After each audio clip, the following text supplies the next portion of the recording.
Calderusk's fist connected with the side of his wife's head so hard she spun halfway around before her knees buckled. She didn't scream. That was the part that stopped Everett Cole cold. She didn't scream, didn't beg, didn't even raise her hands to protect her face. She just folded like a woman who had learned that fighting back only made it worse. The three little girls standing in the doorway of the general store didn't run to her, pressed themselves flat against the wooden frame, eyes down, bodies rigid. They'd learned the same lesson, and every man on that frozen Silver Creek street looked somewhere else. Everett had ridden into town for flour and salt pork, planned to be back at the ranch before dark. He stood now, with his hand on his horse's bridle, watching a man beat a woman into the snow while her children tried to disappear into the wall behind them. He told himself it wasn't his business. He almost believed it. If you've ever watched something wrong happen and done nothing, this story is for you. Subscribe to our channel so you don't miss a single chapter. Hit like and drop a comment with the city or country you're watching from. I want to see how far this story travels. Cold that morning had teeth, not the soft, numbing kind that settled in during a gray November. This was deep Wyoming winter, the kind that cracked fence posts and killed cattle that wandered too far from shelter. Everett had been awake since before dawn, which wasn't unusual. He hadn't slept past 4 in the morning in 6 years, not since the night everything that mattered to him was taken. He didn't think about that if he could help it. He thought about the list in his coat pocket instead: flour, salt pork, lamp oil, horseshoe nails, and kept his eyes on the road into Silver Creek. 20 miles of frozen prairie between his ranch and town, and he'd ridden it so many times he no longer needed to think about the turns. His horse, a dark bay gelding named Luther, knew the way without being told. Silver Creek was not a town that inspired warmth. It had grown up fast and practical around a cattle trading post. 15 years earlier, the kind of place built entirely for purpose, with no one stopping to ask whether it was worth making pleasant. The main street was packed dirt gone iron hard with frost, the storefronts bare board and faded paint. There was a hotel that doubled as a saloon, a land office, a doctor's surgery, a jail, and 3 general stores competing for the same modest pool of customers. On a market day, it felt nearly alive. On a Tuesday in February, it felt like the edge of the world. Everett tied Luther at the post outside Caldwell's General and reached into his coat for the list. He had maybe an hour before the light started to fail and the temperature dropped another 10 degrees. He was not a man who lingered in towns. He heard the sound, before he understood it, a sharp, wet crack, like a branch snapping under ice weight, except it came from the direction of the smaller general store across the street. Harmon's, the one that sold cheaper goods to families who couldn't afford Caldwell's prices. Everett turned his head on instinct. He saw a woman hit the ground. He saw the man standing over her pull his boot back. He saw the 3 children in the doorway. For exactly 3 seconds, Everett Cole stood absolutely still. He was aware of the other people on the street, 2 men talking outside the land office, a woman with a market basket who had stopped walking, an old man seated on a barrel outside the hotel, watching with the expression of someone witnessing weather, watching, not moving, not saying a word. The man standing over the woman in the snow said something that the wind stole before it reached Everett, but the tone was unmistakable, low, deliberate, the voice of a man certain of his authority.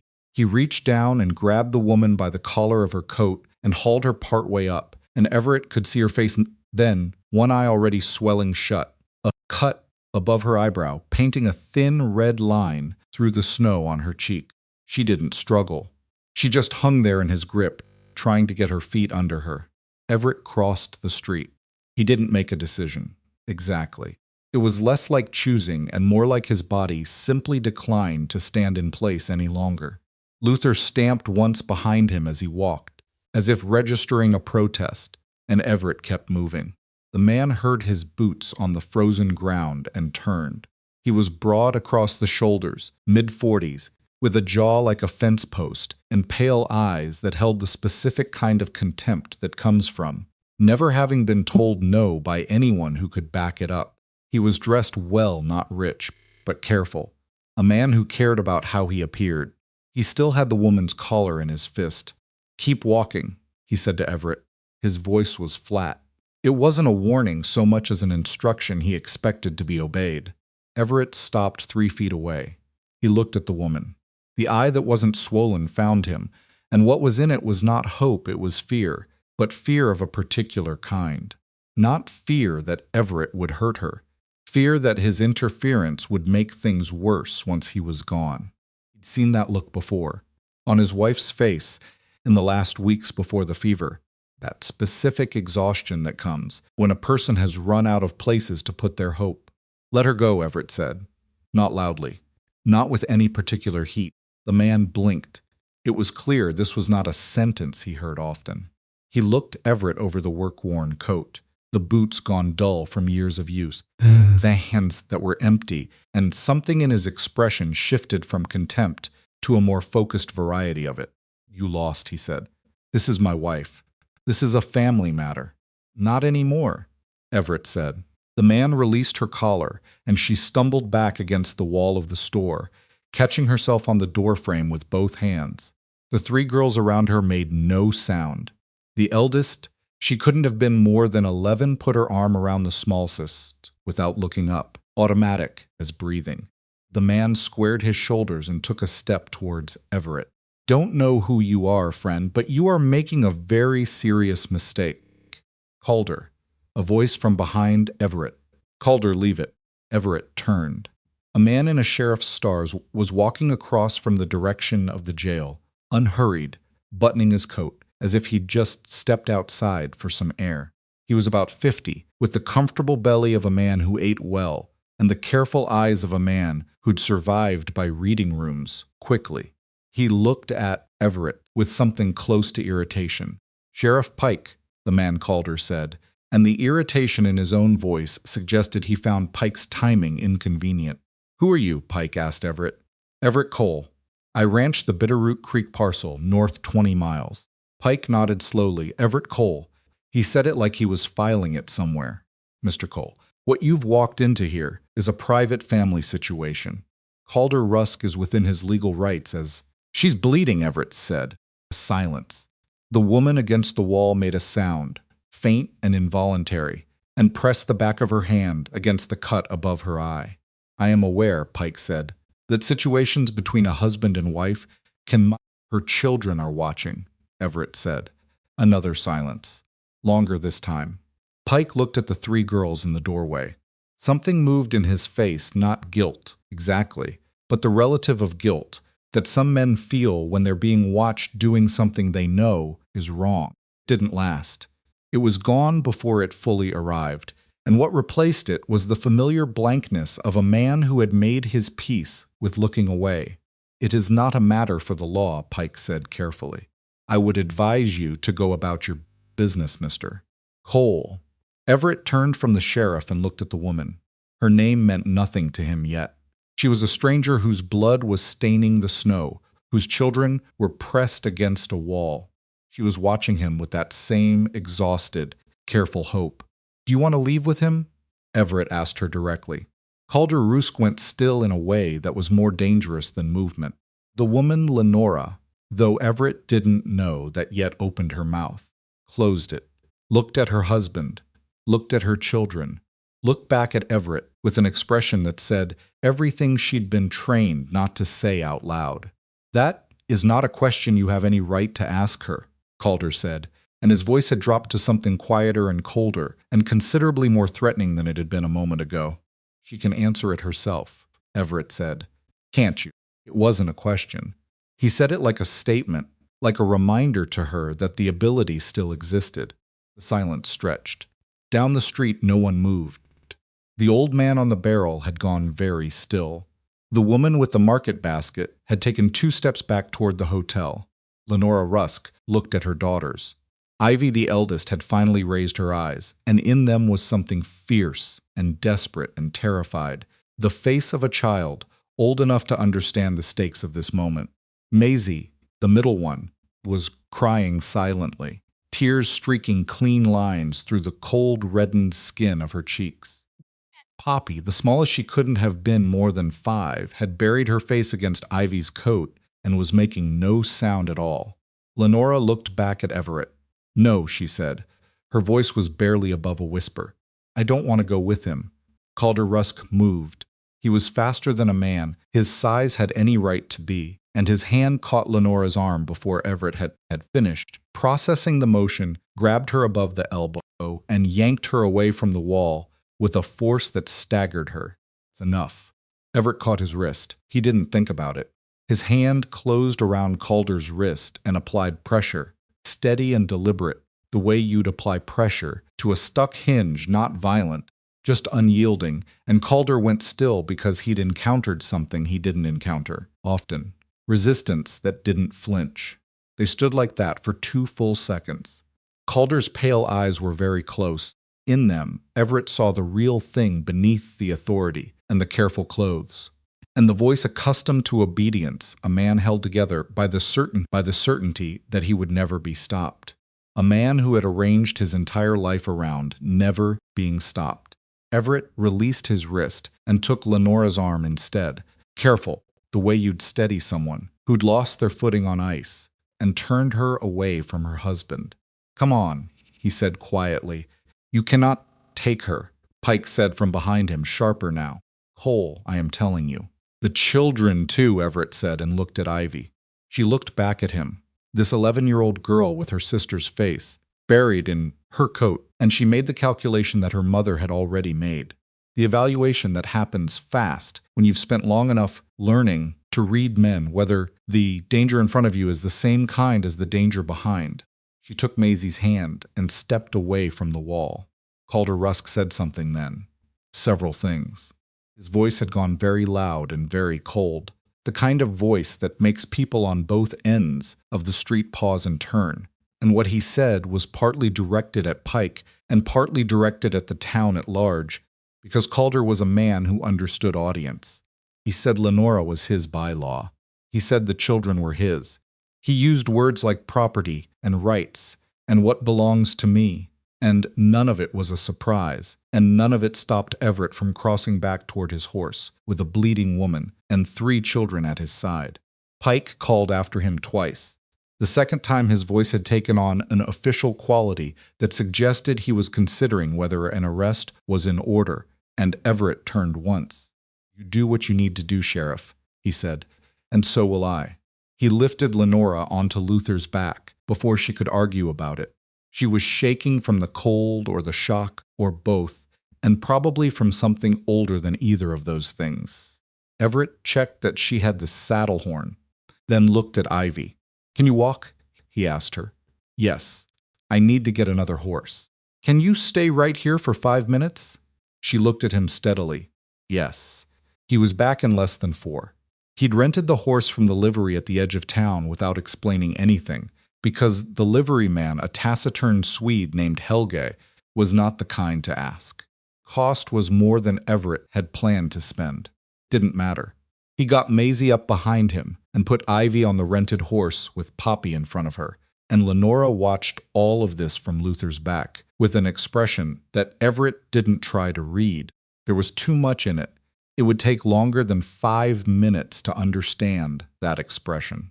Calder was still shouting from the middle of the street when they rode out. Sheriff Pike stood beside him, and Everett could see the 2 of them talking, heads together. The kind of conversation that was a calculation rather than a discussion. He didn't look back again. The road north was long and empty, and the wind had picked up, and Lenora's 3 daughters rode in silence as Silver Creek disappeared behind them. Maisie eventually leaned her face against Everett's back, without meaning, to the way exhausted children do. He pretended not to notice. Lenora said nothing for almost 2 miles. Then she said, very quietly, mostly to herself, "He's going to come." "I expect so," Everett said. Another mile of silence. "Why did you do that?" she asked. Her voice was careful.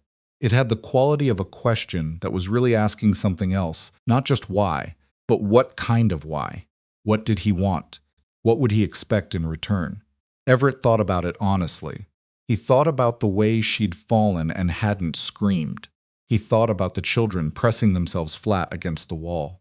He thought about 6 years of riding into Silver Creek and buying supplies and riding home and not looking at things that weren't his business. "I've been looking away for a long time," he said. "I got tired of it." She didn't say anything to that. The wind pushed hard across the open ground, and Luther's breath came in white clouds, and Poppy, up on the rented horse with her sister, had finally stopped shaking.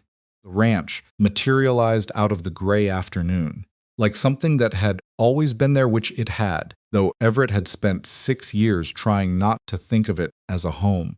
Cabin, a barn, 2 outbuildings, a fence line that needed repair he kept postponing. It was not beautiful. It was functional and a little grim, and the only thing in the world that was entirely his. He stopped the horses by the cabin door. Lenora looked at the place. She looked at it the way you look at something you're trying to decide whether to trust. "You can have the cabin," Everett said. "I'll be in the barn." Turned and looked at him. "I have a hired man," he said. "Silas. He'll be back before dark. I'll have him bring firewood. There's food in the larder. Help yourself to whatever's there." She was watching him with that careful, exhausted expression, and he understood what she was waiting for. Conditions. The cost. The thing he'd want in return for bringing them here, because nothing came without cost, and she had learned that lesson more thoroughly than most. "I don't want anything from you, Mrs." He stopped. He didn't know her name. "Lenora," she said. "Mrs. Lenora," he said. "Or just Lenora. Whatever you prefer. I don't want anything from you except that you and your daughters are inside and warm before the temperature drops." He paused. "That's it." She looked at him for a long moment. Cut above her eye had stopped bleeding, but the swelling around it had bloomed dark and ugly, and her lip was split at the corner and she was shaking again in a way that probably wasn't entirely from cold. "Come," she said again. "I know, he doesn't stop." "I know that too." He handed her down from the horse. She was lighter than he expected, and she flinched when his hands touched her waist. A reflex. Automatic, she pulled away from it immediately, embarrassed. And he stepped back and gave her room without making anything of it. The girls came down one at a time. Poppy looked up at Everett from the ground with enormous dark eyes. She had her mother's coloring, but something specific in the set of her face that Everett didn't examine too closely because it hurt in a specific way he hadn't expected. He went to the barn. He unsaddled Luther and the rented horse and watered them both and gave them feed. And when he was done, he sat on a hay bale in the cold and stared at the ground for a while and didn't think about anything in particular. Through the wall of the barn, faint and muffled, he heard Poppy laugh at something. It was such an unlikely sound, bright and short and entirely unguarded, a child's laugh that had no calculation in it, that Everett sat completely still until it faded. Then he picked up a brush and started working on Luther's coat, slowly and without purpose, the way a man does things when he needs. His hands occupied so his mind doesn't do something inconvenient. Calder Rusk was going to come, and Everett Cole, who had spent 6 years learning how to care about nothing, had apparently forgotten how to stop. Silas Crow came back to the ranch just as the last light was failing, riding in from the eastern pasture with a load of split fence posts strapped to his pack mule and the particular expression of a man who has spent a long day doing hard work and is looking forward to neither conversation nor complication. He was 61 years old, built like a fence post himself, not tall, but dense, with hands that had been broken and reset so many times they'd gone permanently crooked, and a face that the Wyoming sun had been working on for 4 decades, without finishing the job to anyone's satisfaction. He'd been with Everett for 3 years, which in ranch hand terms was practically a marriage. He saw the light in the cabin window and stopped his mule. The cabin hadn't had a light in the window at sundown since Everett bought the place. Everett ate in the dark, more often than not, because he'd never quite gotten around to caring whether he could see what was on his plate. Silas sat for a moment, looking at that yellow rectangle of light, and then he looked at the barn where Everett always spent his evenings, and then back at the cabin, and then he climbed down from the mule with the slow deliberateness of a man who has learned not to rush toward surprises. Everett met him at the barn door. "You want to explain that," Silas said, tipping his head toward the cabin. "Woman and 3 children," Everett said. "They're going to be here a while." Silas looked at him with the expression of a man assembling a puzzle from insufficient pieces. "Whose woman?" "Calder Rusk's wife. Former. Hopefully former." A long pause. Silas pulled his hat off and ran his hand over the place, where his hair had given up some years ago. "Everett, I know. You know what Calder Rusk is." "I do. You know what he'll do. I expect I'm going to find out." Silas put his hat back on and looked at the cabin again.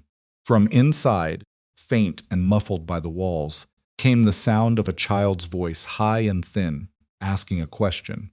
Then another voice, quieter, answering it. He stood listening for a moment, with an expression that was hard to read. "Wood's low on the east stack," he said finally. "I'll split more in the morning." That was all. He took his mule into the barn, and Everett went back to his hay bale, and that was the extent of the conversation about what had happened in Silver Creek. Because Silas Crow was not a man who needed things explained. At length, once he decided where he stood. The first night was the worst. Not because anything violent happened, nothing did. Everett stayed in the barn. Silas slept in his usual bunk in the tack room. And whatever happened inside the cabin stayed inside the cabin. But Everett was awake most of the night, listening. He was aware of how thin the barn walls were, how clearly sound carried across frozen ground, and he lay on his bedroll, staring at the dark and listening for anything, hoofbeats, voices, particular creak of the gate that meant someone was coming up the track, and heard only the wind and the settling of the horses. Somewhere around 3 in the morning, he heard Poppy crying. It was distant and muffled, working through 2 sets of walls, and it stopped. After a few minutes, he could hear, or imagined he could hear, a voice shushing her. Stopped, then started again, then stopped for good around 4, and the ranch was quiet, and Everett finally slept for 2 hours with his boots on. He had a plate of biscuits and salt pork and a pot of coffee waiting outside the cabin door before sunrise. He did it without thinking much about it. He was up. He was cooking. There were people inside who hadn't eaten a proper meal the night before because he hadn't thought to bring them anything, and they hadn't asked. He left the plate on the step and went back to the barn. When he came out an hour later, the plate was gone. That became the arrangement. Not a discussed arrangement, not anything either of them agreed to. Out loud, it simply became what happened. Everett cooked enough for 5 in the morning, left it outside the door, and by the time he came back, the plate was always gone. He didn't knock. He didn't go in. He made no claims on the space inside that cabin and expected nothing back for the food, except that they ate it. On the 3rd morning, Ivy opened the door while he was still on the step. He wasn't sure which of them was more startled. She stood in the doorway in her boots and her coat, which was too thin for the weather and had a tear at the left elbow that had been mended and come apart again. And she looked at him with the frank and evaluating gaze of a child who has spent a long time studying adults and drawing conclusions. "Mama says thank you," she said, "for the food." "Tell her she's welcome," Everett said. Ivy continued to look at him.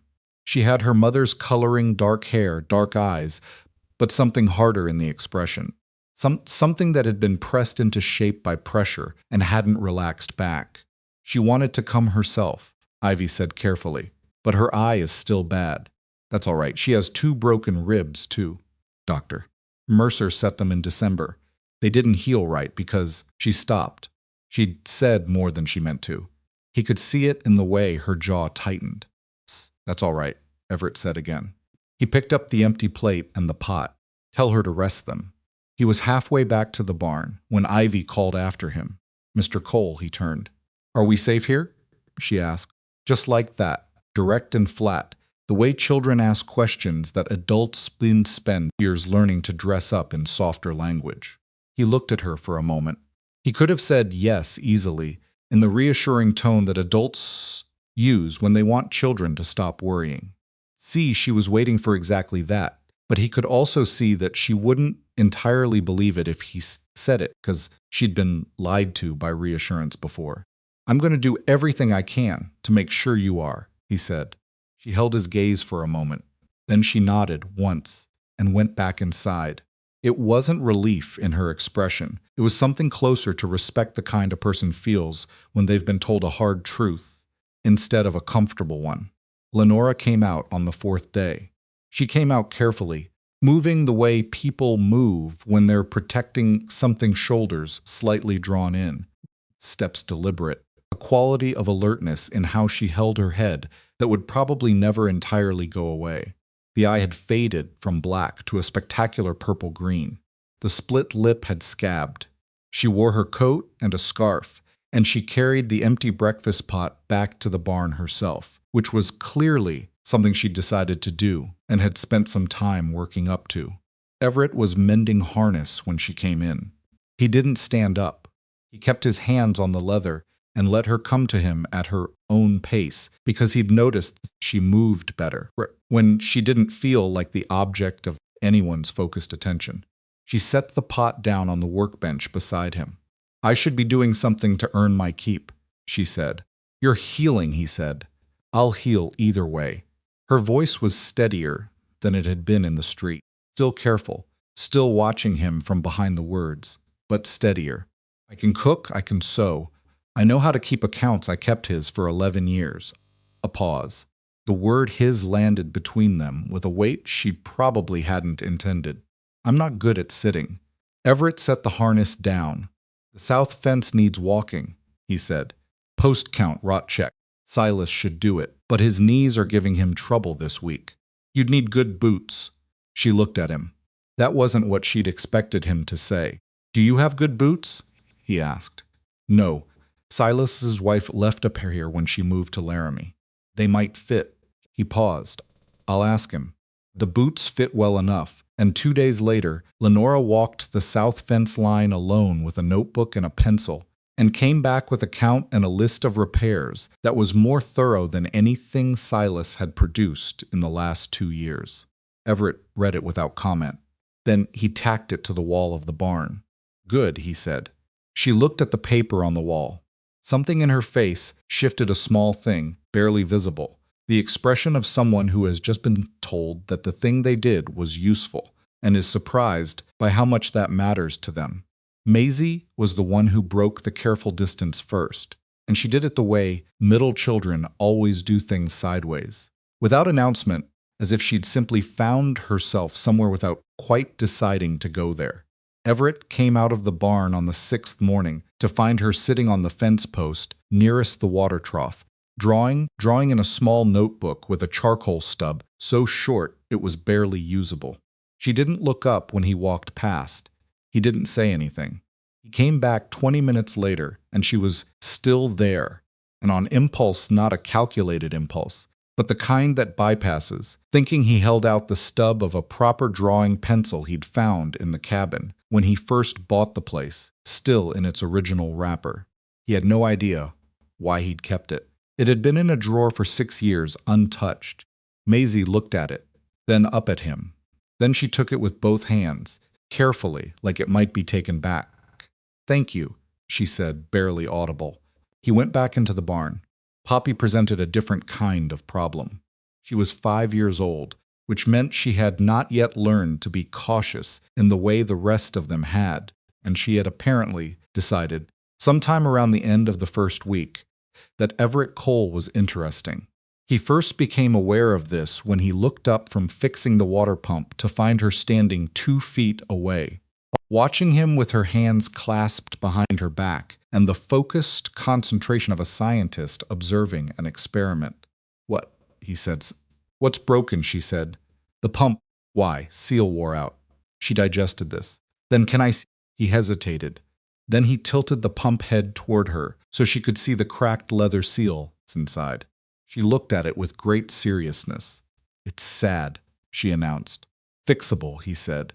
Can I watch? He looked around, as if someone else might materialize with a better answer. There was no one. Don't touch anything, he said. She sat on the ground, in the cold, with her coat wrapped around her knees and watched him replace the seal with the focused attention of someone who had never been allowed to watch people do things before. Asked questions at intervals, some of them sensible, some of them entirely beside the point, and he answered most of them in 2 or 3 words, and she accepted this without disappointment. When he was done, and the pump worked again, she stood up and dusted off her coat and said good with enormous satisfaction, as if she had fixed it herself. He almost smiled. He caught himself. But the almost was there, and that was something that hadn't happened in a while.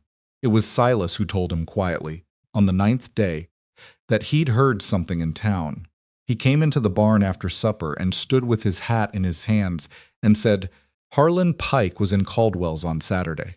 Bert Caldwell's cousin told me. Pike was asking questions about you. Property records, outstanding debts."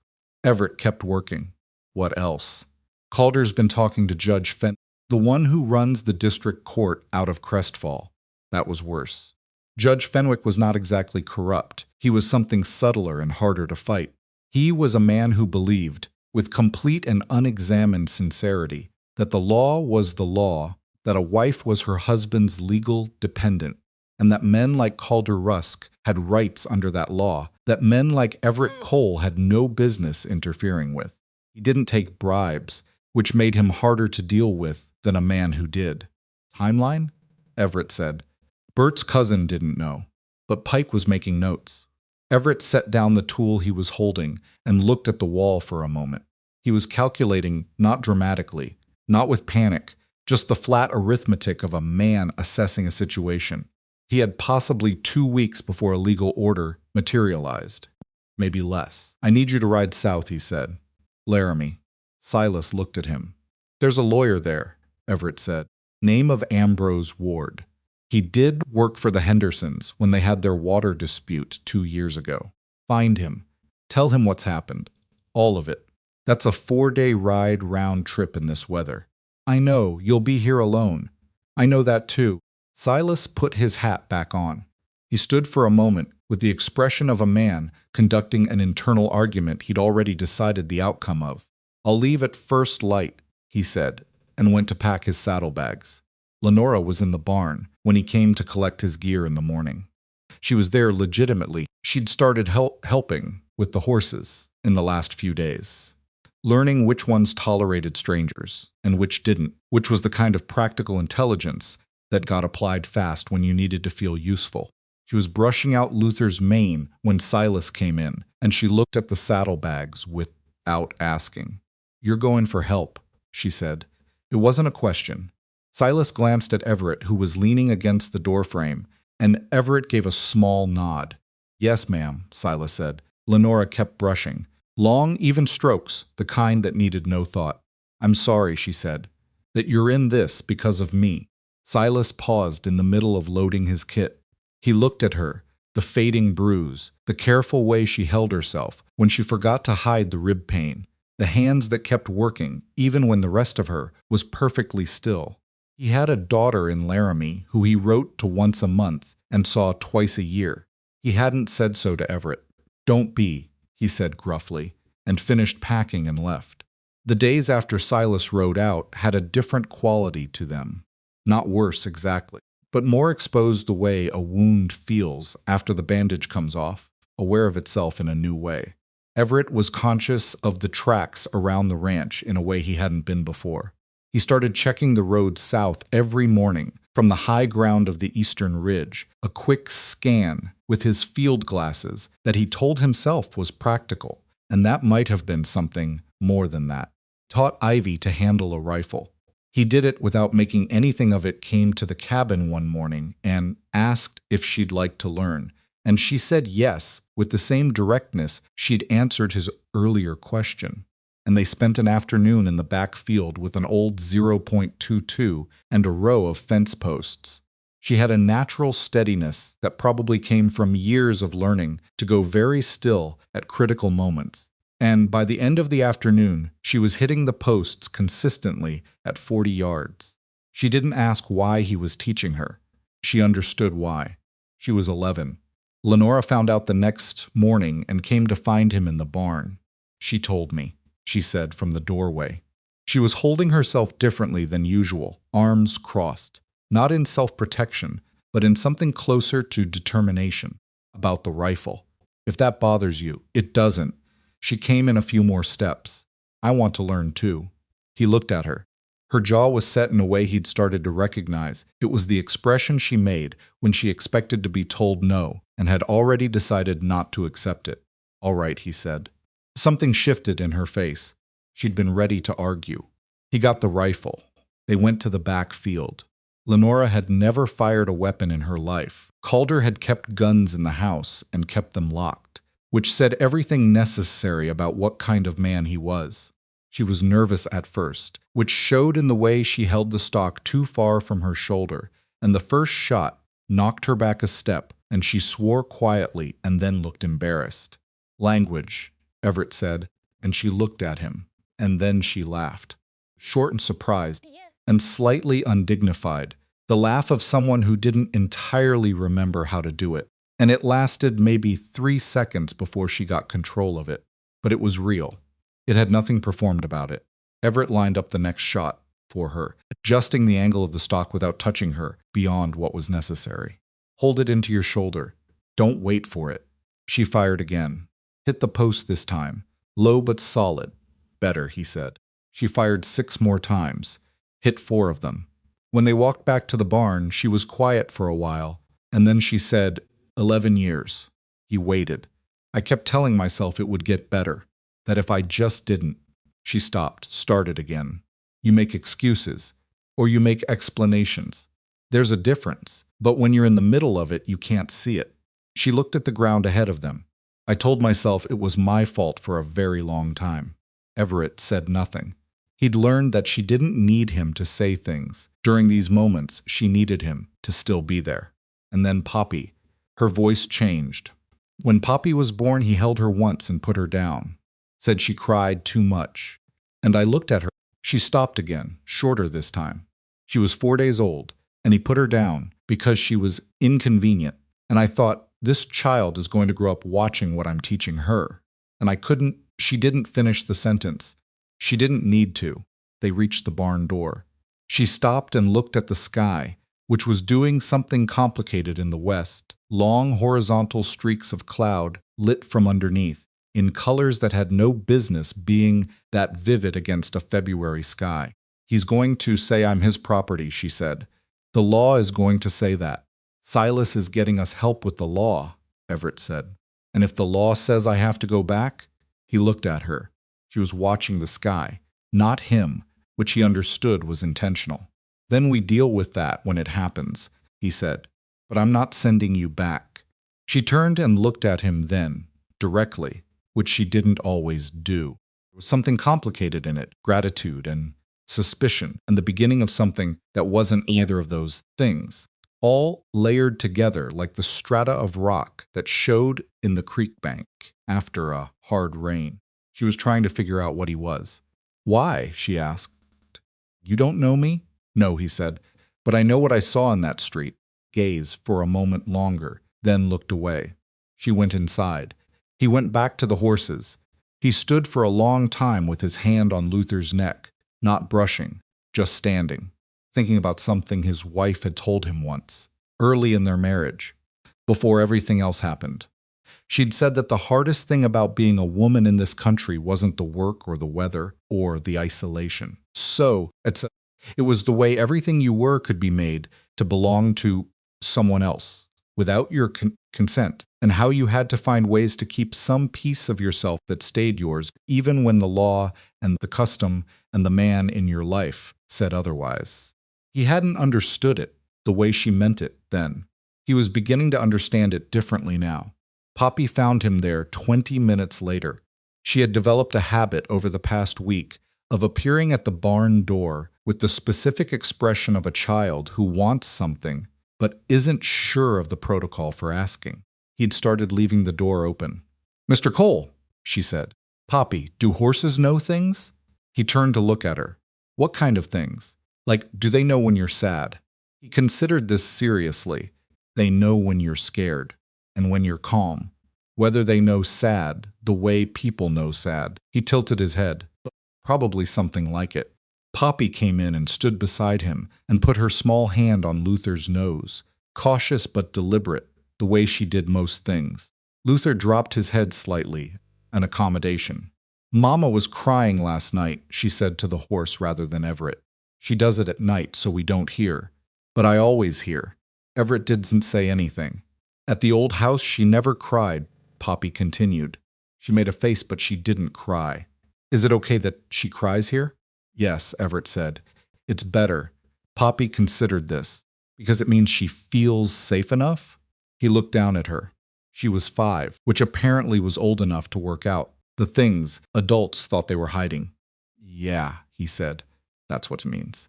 She nodded as if he'd confirmed something she'd already worked out, and stood there with her hand on Luther's nose while the horse breathed slow and warm in the cold air.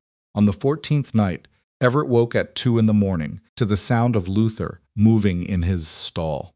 Not the restless shuffling of a horse that needed water, the particular quality of alert stillness. The pause and reassessment that horses make when they've heard or smelled something that doesn't belong.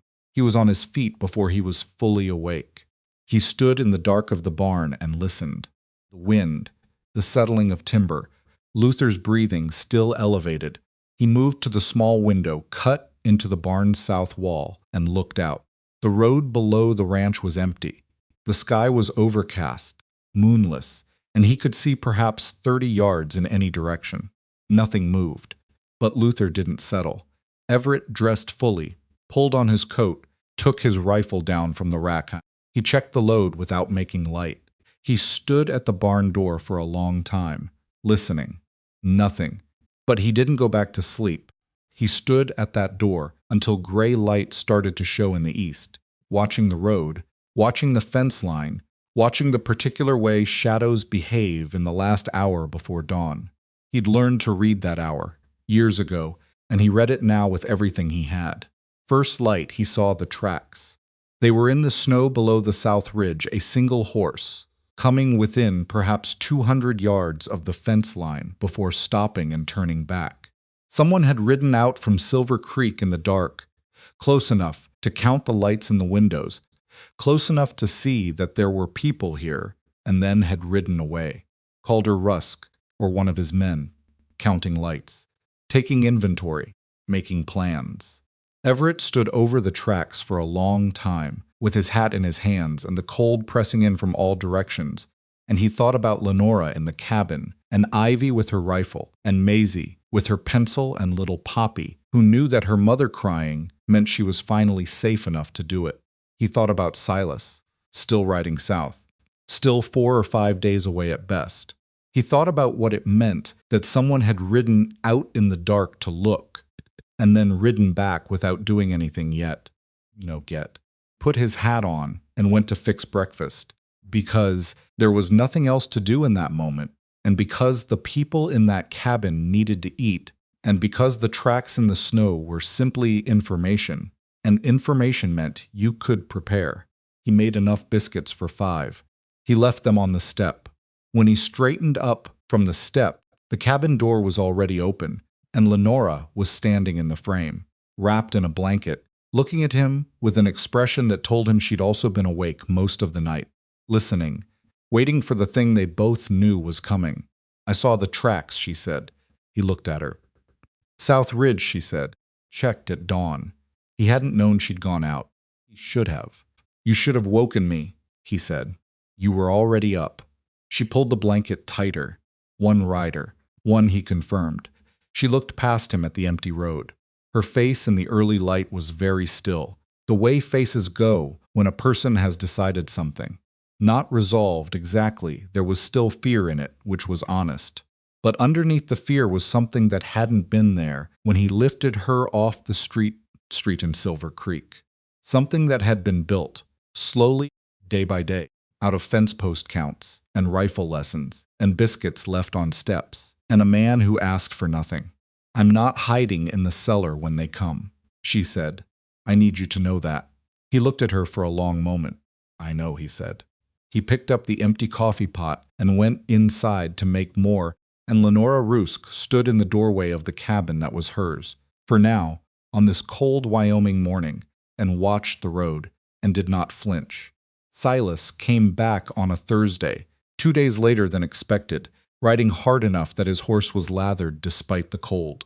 Everett heard him coming from the ridge and was at the gate before Silas had finished dismounting, and he knew from the set of the man's shoulders before he even saw his face that the news wasn't good. Not all of it, anyway. "Ward's coming," Silas said, handing off his horse. "Lawyer. He'll be here in 4 or 5 days." But Everett, he stopped, looked at the cabin, lowered his voice. Fenwick already signed the order. Everett went still. "Day before yesterday," Silas said. "Calder filed on the grounds of unlawful detainment of a legal dependent. Fenwick signs it same afternoon." Pike's got a copy. He pulled off his gloves and pressed them together in his hands, a habit he had when he was delivering things he didn't want to deliver. It names Lenora, names all 3 girls. Says they're to be returned to Calder Rusk's custody forthwith, by force if necessary. The word forthwith landed in the cold air between them, like something dropped from a height. "How many men?" Everett asked. "That's the other part." Silas looked away briefly. "Calder's been hiring. Word around Laramie is he put out pay for riders willing to back a legal action. 6 men confirmed. Might be more by now." He paused. "Pike will ride with them. Make it official." Everett turned this over. 6 men plus Pike plus Calder made 8 at minimum. He had himself Silas, a woman with 2 weeks of rifle practice, and an 11-year-old who could hit a fence post at 40 yards. The lawyer Ward was 4 days away. The legal order already existed. "When will they ride?" Everett asked. "I don't know. Could be they're waiting on something. Could be they leave tomorrow." Silas finally met his eyes. "I'm sorry. I thought Ward could get ahead of it. Not your fault." Everett looked at the road south for a moment. Empty. Still empty. "Get your horse settled. Eat something. I need to think." He went to the eastern ridge alone and stood in the wind for a long time looking at the ranch below him. He tried to see it the way Calder would see it. The approach roads, the sight line, the places where a group of riders would naturally funnel toward the gate. Cabin was vulnerable from the south and the west. The barn offered better cover but was farther from the road. The root cellar behind the cabin had one entrance. He was not a military man. He'd never fought anything larger than a land dispute, and that had been settled with paperwork. He didn't know the language of siege or tactics or defensive positioning. What he knew was land and weather and livestock and the specific geometry of his own property, which he'd walked and ridden and repaired for 3 years. He went back down and found Lenora. She was in the cabin, mending Maisie's coat, the torn elbow that had been coming apart since he first saw her. The girls were doing something at the table. Ivy, writing in the small journal she'd produced from somewhere. Maisie drawing on the back of a piece of feed sack. Poppy arranging pebbles into patterns with the focused intensity she brought to everything. Cabin was warm. Someone had put dried sage in a cracked cup near the window, and it smelled faintly of something that wasn't quite any one thing. Lenora looked up when he came in and read his face immediately. "Sit down," she said to the girls, unnecessarily since they were already sitting. Then she looked at Everett. "Tell me," he told her. All of it, the order, the number of men, the timeline. He didn't soften it. She'd asked him before not to soften things, and he'd learned that she meant it. Ivy had stopped writing before he finished the first sentence. She was listening with her pen still in her hand, and her eyes on the table, the posture of someone who already knew most of what was being said and was only waiting to hear how bad the specific numbers were. Lenora finished listening and sat quietly for a moment, with the mending in her lap. Then she said, "What does the order say exactly?" "About us. That you're his legal dependents. That you're to be returned to his custody." She looked at her hands. "Dependents. That's the word. Not people," she said. "Dependents." She said it again, flat, the way you say a word when you're examining it for what it actually contains. His property. "That's what it means." "That's what it means," Everett said. Poppy had stopped arranging her pebbles. She was watching Everett with that focused scientist's attention, and he was careful not to look at her directly. because he wasn't sure what his face was doing. "What do we do?" Lenora asked. "I'm going to prepare the ranch," Everett said. "Reinforce the fence line on the south approach. Make the barn a fallback position if we need it. Move the horses in case we need to ride fast." He paused. "And I need you and Ivy to practice more, every day until they come." "What about Maisie and Poppy?" Lenora asked. "If it comes to a real standoff, they go in the root cellar." "Maisie will go," Lenora said. "Poppy," she stopped. "Poppy won't?" Everett said. "Poppy will argue," Ivy said without looking up from the table. This turned out to be an accurate prediction. They told Poppy about the root cellar plan that evening, presenting it as simply and directly as possible, because she responded poorly to being handled with excessive care, which she recognized immediately and resented. She listened to the explanation, which Lenora gave calmly and without dramatics, and then she said, "I don't want to go in the ground." "It's not the ground," Maisie said. "It's under the ground. Different." "That's worse, Poppy," Lenora said. "I want to stay with Mr. Cole." "Mr. Cole will be busy," Everett said. Poppy looked at him with an expression of 5-year-old certainty that he was wrong about his own situation. "I can be quiet," she said. "I can be very quiet." "I know you can," he said, "but I need to know you're safe so I can think about other things. If I'm worried about you, I can't do my job." She considered this for a long moment, the pebble logic of it, the way it transferred responsibility to her in a way she couldn't quite argue with. Her jaw worked. "Okay," she said finally, "but I'm not happy about it." "You don't have to be happy about it," Everett said. "You just have to do it." She went back to her pebbles, but with the energy of a person lodging a silent protest. He started on the fence line the next morning before dawn, working by lantern light on the south approach, where the fence was oldest and most likely to give. Silas worked alongside him without being asked, and they moved in the cold and the dark, with the economy of men who'd done physical work together long enough to stop narrating it.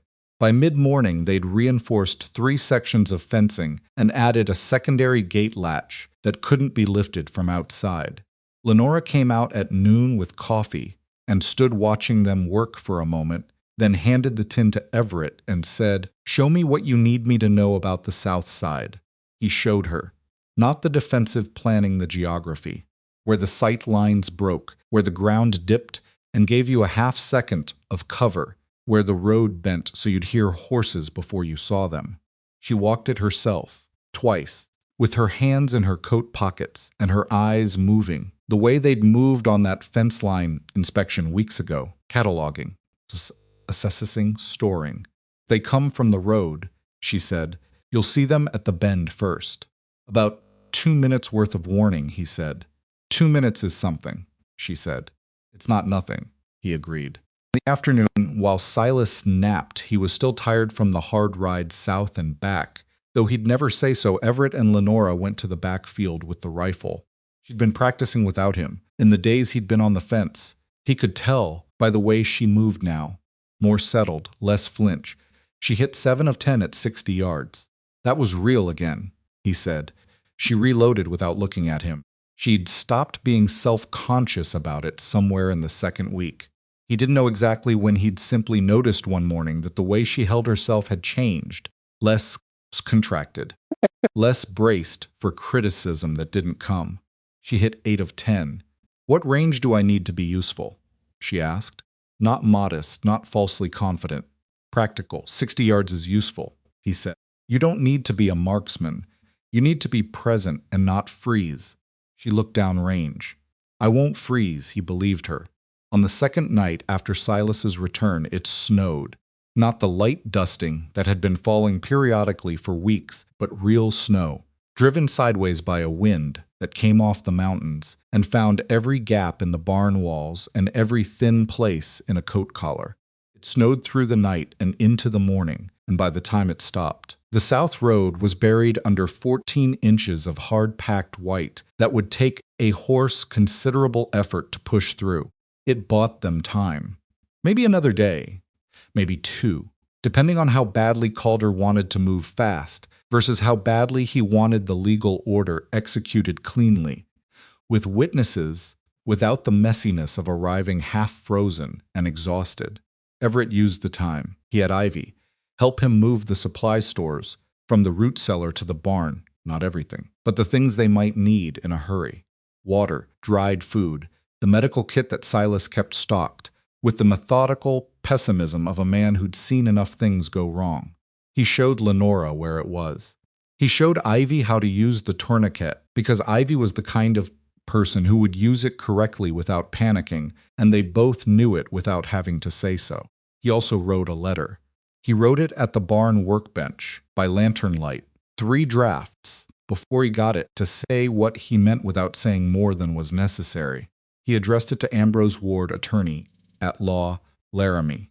He laid out the situation, factually the legal order, Calder's history as documented by anyone willing to speak, the names of people in Silver Creek who had witnessed incidents they'd chosen not to report. He listed the name of the doctor, Elias Mercer, who had treated Lenora 7 times for injuries that the treatment records would show, if someone demanded to see them, could not have been accidental.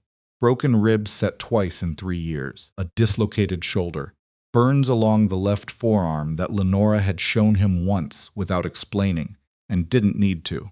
He sealed the letter and gave it to Silas to ride ahead of them to Laramie if things deteriorated before Ward arrived. "There's something else," Silas said, reading his expression. "Ward needs to know about Fenwick," Everett said. "Whether Fenwick can be appealed or whether we need someone above him." "Above Fenwick is the federal circuit," Silas said. "Judge Adrian Blackwell. He rides out of Cheyenne. You know him?" "Know of him. He has a reputation for being thorough." Silas folded the letter into his coat, and for not particularly liking it when local judges sign orders in one afternoon without full review. Would Ward know how to reach him? If he doesn't, he'll know who does. Everett nodded. "Tell Ward the timeline is short. Tell him if he can't get here in 4 days, send word to Blackwell directly." Silas tucked the letter deeper into his coat and patted it flat. He looked at Everett with the expression he wore when he was going to say something he'd been carrying for a while. "You know you're going to lose a straight fight," he said. 8-2, legal backing, sheriff present. "You can't win that by force." "I know. So what's the plan if they come before Ward gets here?" Everett looked at the barn wall for a moment. At the fence count Lenora had written, and he'd tacked up weeks ago. Still there, the handwriting careful and precise. "Buy times," he said. "Make it cost them something. Make it complicated." He paused. "Make sure Lenora gets to say her piece in front of as many people as possible." Silas thought about this. "That's a thin plan." "It's the one we have," Everett said. The 4th day dawned clear and brutally cold, the sky the kind of hard blue that follows a big snow, and Everett was on the ridge with his field glasses at first light. The road had been partly broken by a freight wagon that had come through. In the night, he could see the wheel ruts cutting through the snow, heading north toward Caldwell Trading Post, which meant the road was passable. He scanned the road south toward Silver Creek and saw nothing. He stayed on the ridge for an hour, scanning at intervals, and saw nothing. He went down and made breakfast. He was pouring coffee when he heard Luther, not the alert stillness of the previous night's scouting rider. This was the full alarm, the hard snort, the stamp, the particular register of a horse that had smelled something significant at distance. Everett set the coffee down before the sound finished registering and was at the window. The road south was still empty. Luther kept going. Everett stepped outside. The cold hit him like a board. He stood on the step and listened not for sound, not yet, but for the feeling of the air, the specific quality of a winter morning on this piece of ground when something had changed. He heard them before he saw them. Not one set of hoofbeats, many. The compressed rhythmic sound of a group of horses moving at a pace that was purposeful without being reckless people who had somewhere to be and were taking their time getting there because they already knew the situation was in their favor. He went inside. "Lenora," he said. She was already at the window. The riders came around the southern bend, in the road 40 seconds later. Everett counted from inside 1, 3, 5, 7, 9. more than Silas's estimate. 12 men on horseback, and, at the front of them, Sheriff Harlan Pike on his gray, and beside Pike, Calder Rusk on a big black horse that was too fine for the occasion, the kind of horse a man rides when he wants people to know he can afford it. Calder looked exactly as he had in Silver Creek, the careful clothes, the jaw like a fence post, the pale eyes. The only difference was that he looked pleased, which he hadn't allowed himself to show in the street when Everett had taken Lenora's arm. He'd been too surprised then. Now he'd had time to prepare, and the pleasure was arranged on his face like furniture in a room someone wanted to impress you with. "Girls," Lenora said, her voice entirely level, which was one of the most controlled things Everett had ever witnessed. Root cellar now. Maisie was on her feet before the sentence finished.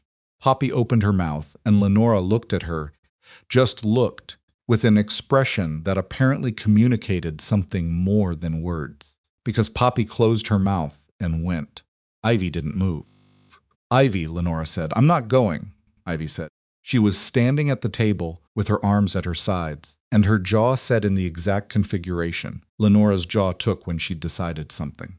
"Ivy, you said you weren't hiding," Ivy said. "You said it to Mr. Cole. You said it yesterday. You said you weren't. That's different. Why?" The riders were at the gate. Everett could hear Calder say something to Pike, a short sentence, the voice of a man issuing instructions he expected carried out. "Because you're 11, Lenora said. "Get in the cellar. I will come and get you myself when it's over." Something happened in Ivy's face, not surrender, but a recalculation. She looked at Everett. "Promise me you'll protect her," she said. He met her eyes. "Yes," she went. The cellar door shut, and Silas dropped the bar across it from outside a pre-arranged signal. 2 knocks meant in. 1 knock meant stay. Lenora tied her hair back. She picked up the rifle from beside the door and held it at her side, barrel down.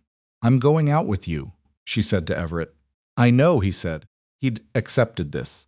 He'd accepted it the morning she said it in the doorway, and nothing that had happened since had changed his position, partly because she was right, and partly because he'd learned enough about her in 3 weeks to understand that there was no world in which Lenora Rusk stood behind a closed door while her future was decided on the other side of it. They went out together. Silas was already at the fence, standing at the gate with his arms crossed, and the expression of a man who had decided to be a wall. He was not holding a weapon. This was deliberate. Everett had discussed it with him the night before. They could not look like aggressors. They needed to look like people with the law on their side, even if the actual law was currently sitting on a gray horse 30 yards away with a signed order in his pocket. Calder Rusk looked at Lenora coming out of the cabin with a rifle at her side, and something moved in his face, not fear, not yet, but the first adjustment of a man who has found the situation slightly different from what his planning assumed. "Everett Cole," Sheriff Pike said, reining his gray to a stop outside the gate. His voice had the practice-carrying quality of a man accustomed to making official pronouncements in open air. "I am here with a lawful order signed by District Judge Edmund Fenwick, requiring the return of Lenora Rusk and her minor children Ivy, Maisie, and Poppy Rusk to the custody of their lawful husband and father, Calder Rusk. You are required by law to comply immediately." He said it all, in one breath, official and practiced, and when he was done, he reached into his coat and held up a folded document, like a prop in a performance he'd rehearsed. Everett stood at the gate with his hands open at his sides. He'd thought about this moment for 4 days. He'd rehearsed his own performance. "Sheriff Pike," he said, and his voice was as level as Lenora's had been with the girls. "I want to make sure I understand this document. It orders the return of Lenora Rusk. Is that the name on the order?" Pike looked at him with the wariness of a man detecting a trap he hasn't found yet. "It is."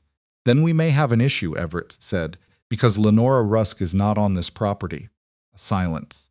Very short. "Don't," Pike said. "The woman standing beside me is Lenora Vance," Everett said. "Her name, before she was forced into a marriage with that man at the age of 17. She's reclaimed it. If your order names Lenora Rusk, it doesn't describe anyone here. It was thin. He knew it was thin, but it was a complication, and complications took time, and time was what he needed. Calder Rusk moved his horse forward 2 steps. "Pike," he said. "I see it," Pike said, with the tone of a man who had also detected how thin this was. "Cole, don't make this difficult. Open the gate." "I will open the gate," Everett said calmly, "when Lenora decides she wants it opened. She's a free woman standing on private property. I'm not holding her here." "Then ask her to step aside," Pike said. "You can ask her yourself," Everett said. "She's right here." Pike looked at Lenora. The 11 riders behind him looked at Lenora. Calder looked at Lenora with the specific cold attention of a man assessing a piece of property that has developed an unexpected problem. Lenora looked back. She was shaking. Everett could see it from where he stood, not her hands, not her face, but somewhere in the core of her, the deep animal response to seeing the man who had hurt her with institutional backing arrayed behind him. The shaking was real, and she wasn't hiding it, and she wasn't stopping because of it. "Mrs. Rusk," Pike said carefully, "the law requires—" "My name is Lenora Vance," she said. Her voice was steady. Not loud, not shaking, steady. In the way a fence post that's been properly set is steady, not because nothing is pushing on it, but because the roots go deep enough. Something in the crowd of riders shifted. A horse moved. One of the men at the back muttered something. Calder rode forward another step, close enough to the gate that Everett could see his face clearly now.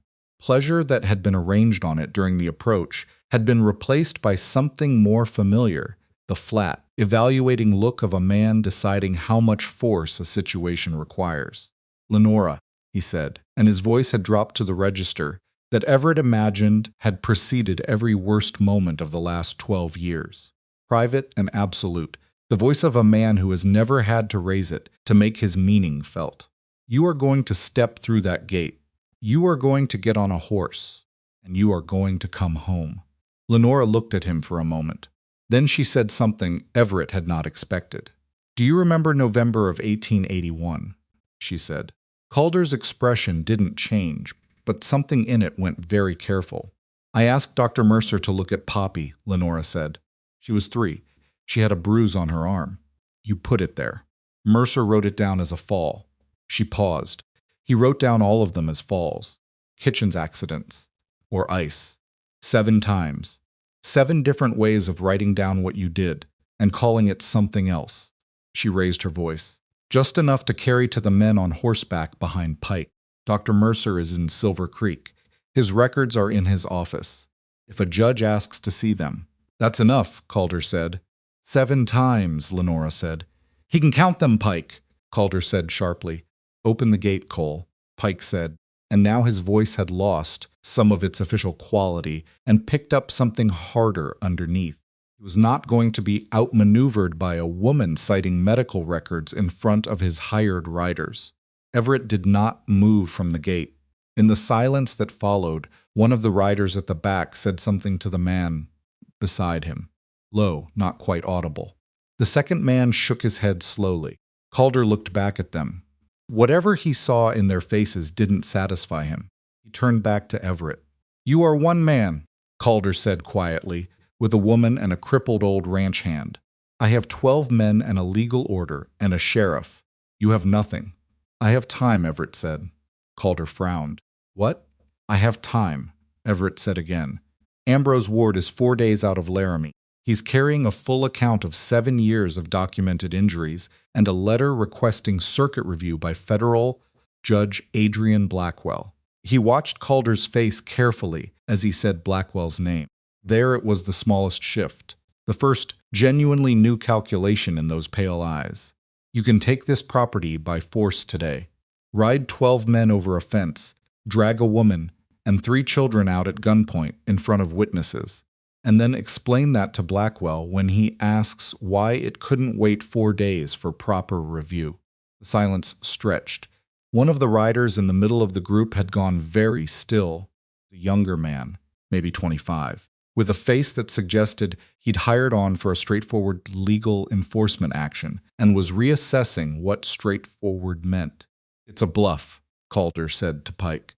Pike was looking at Everett with the eyes of a man who wasn't sure.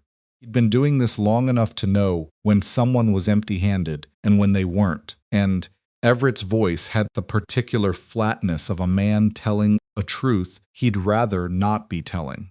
"Is Ward actually coming?" Pike asked. "He left Laramie 3 days ago," Everett said, which was as far as he could push this without lying. Outright, he didn't know if it was true. He knew Silas had gone to find Ward. He knew Ward had agreed to come. Whether Ward had actually left, on what day, he didn't know. He held Pike's eyes and did not look away. Pike turned to Calder. Whatever passed between them was wordless, the language of two men who had done enough mutual business to communicate in the shorthand of glances and angles.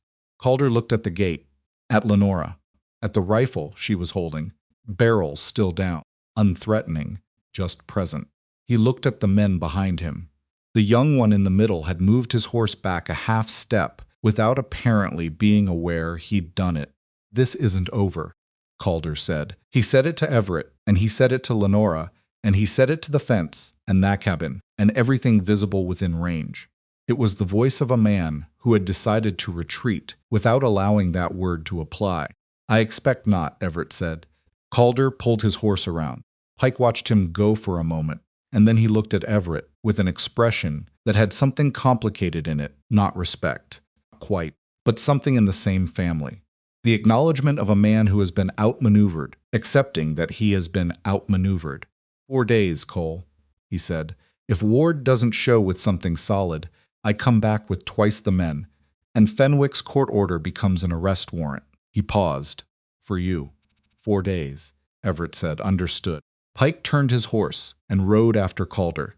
The 11 riders followed, and the sound of them going was very different from the sound of them arriving, less orderly.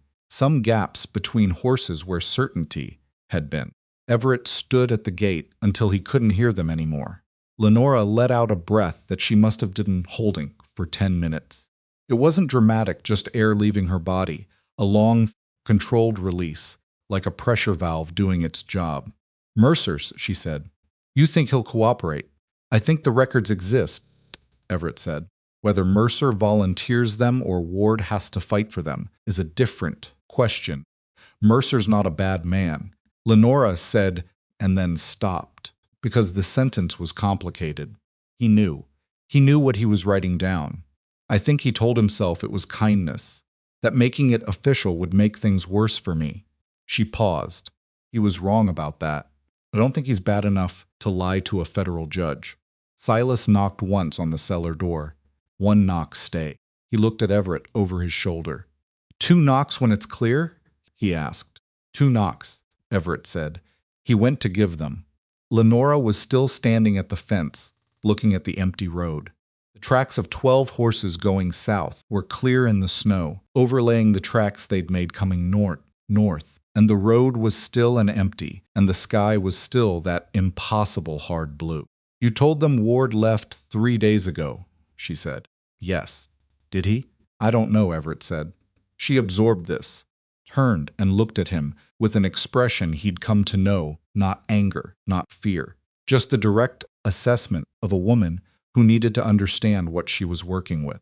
"So we have 4 days to produce a lawyer we may or may not actually have," she said. "That's right. And if Ward doesn't come, then we need something else." She looked at the road for another moment. "Mercer," she said. "I need to talk to Mercer." He looked at her. "You want to go into Silver Creek?" "Calder won't expect it," she said. "He thinks I'm hiding out here waiting. He's not wrong that I've been hiding for 12 years. She turned from the road. Face was still and decided, "I'm done hiding."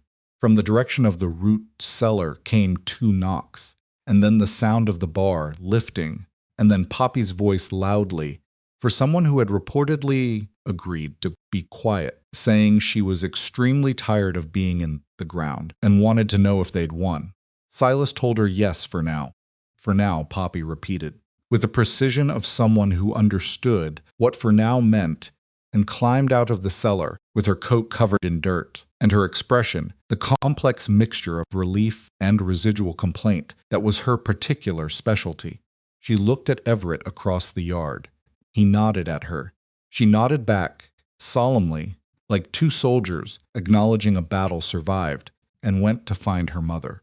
The cellar door swung closed behind the last of them, and the ranch was quiet again in the cold, and Everett stood at the gate for a moment longer, with his hand on the post, feeling the wood under his palm, the solid frozen reality of something he'd built and mended and owned. 4 days. Calder Rusk would keep his word on the timeline not out of honor, but out of strategy. He'd come back when he said he would, with what he'd said he'd bring, because he was a man who understood that being predictable in certain ways made you more frightening, not less. 4 days to produce a lawyer who might not be coming. 4 days to get Lenora into Silver Creek and back without Calder catching wind of it. 4 days to turn medical records that a frightened doctor had falsified into testimony that could stand in front of a federal judge.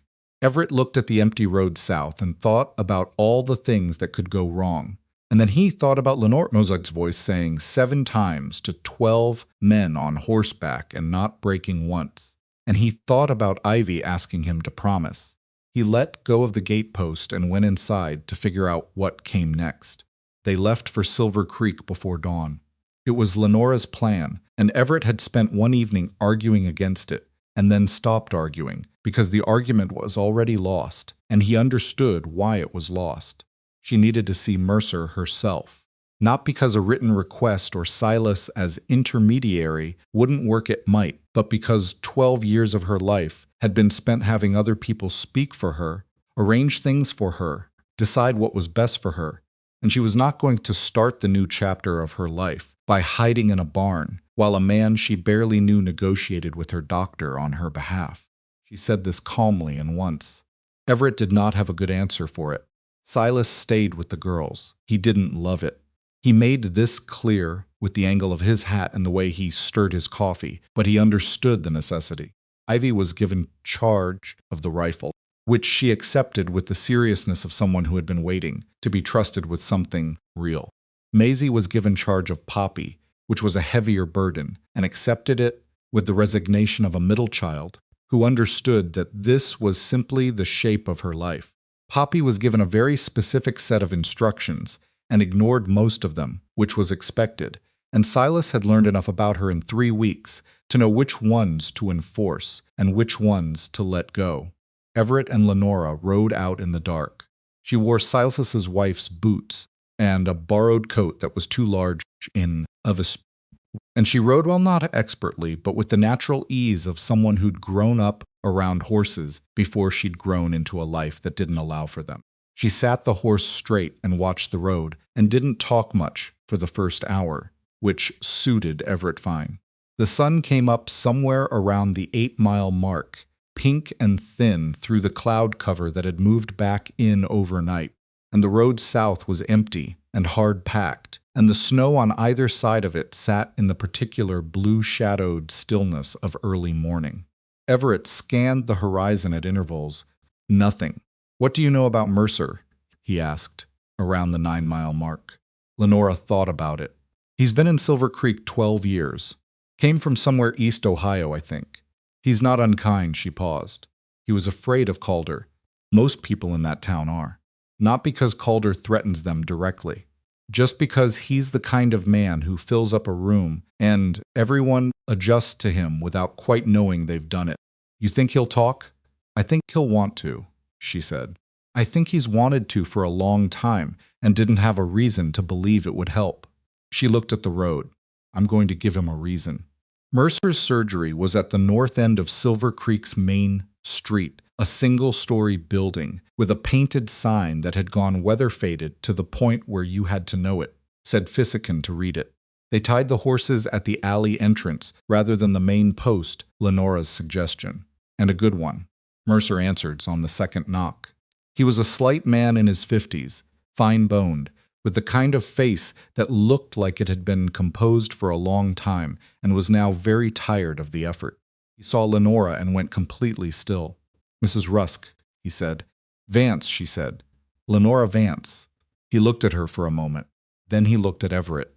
Then he stepped back and opened the door wider. The surgery was small and clean and smelled of carbolic and old paper. He didn't offer them coffee. He sat at his desk and Lenora sat across from him, and Everett stood near the door because this was her conversation, and his job was to be the wall in the background, not to conduct. They came to me, Mercer said, before Lenora could start. Calder's men. 3 days ago. Told me if anyone asked about your records, the injuries were accidents. All of them. He looked at his hands, folded on the desk. I told them I couldn't speak to patient records without cause. That's not the same as refusing, Lenora said. No, he said. It isn't. A silence. Outside, somewhere on the main street, a wagon went past. The sound of it faded. 7 times, Lenora said. She said it the same way she'd said it at the fence, not angry, just precise. A number with weight behind it. November 81, the arm. March 82, first ribs. August 83, the shoulder. October 84, second rib setting. January 86. I know, Mercer said. He said it quietly, and it sounded like something that had been sitting in his chest for years. I know the list, Lenora. Then you know what you wrote in those records, she said. Yes, and you know what you should have written. He looked up at her. He was, Everett thought, genuinely ashamed, not the performed shame of a man trying to get out of trouble, but the real kind, the kind that has been living inside someone without anywhere to go. Told myself. He stopped. I told myself that if I made it official, Calder would make it worse, Lenora said. I know. I told myself that too. 12 years. She leaned forward slightly. Dr. Mercer, I am not here to punish you for what you didn't do. I am here because a federal judge is going to ask about those records. And when he does, I need you to tell him the truth. Not what Calder's men told you to say. The truth. Mercer looked at her for a long moment. He was the kind of man who had been leaning against something for years and was being asked to stand up straight, and standing up straight was going to require he's used in a while. Well, he said. Everett answered that one. Potentially. If Ward can reach him in time. Mercer absorbed this. He looked at his hands again.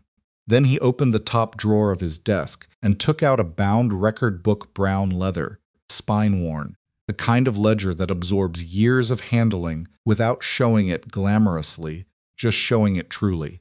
The actual notes, he said, are in a different book.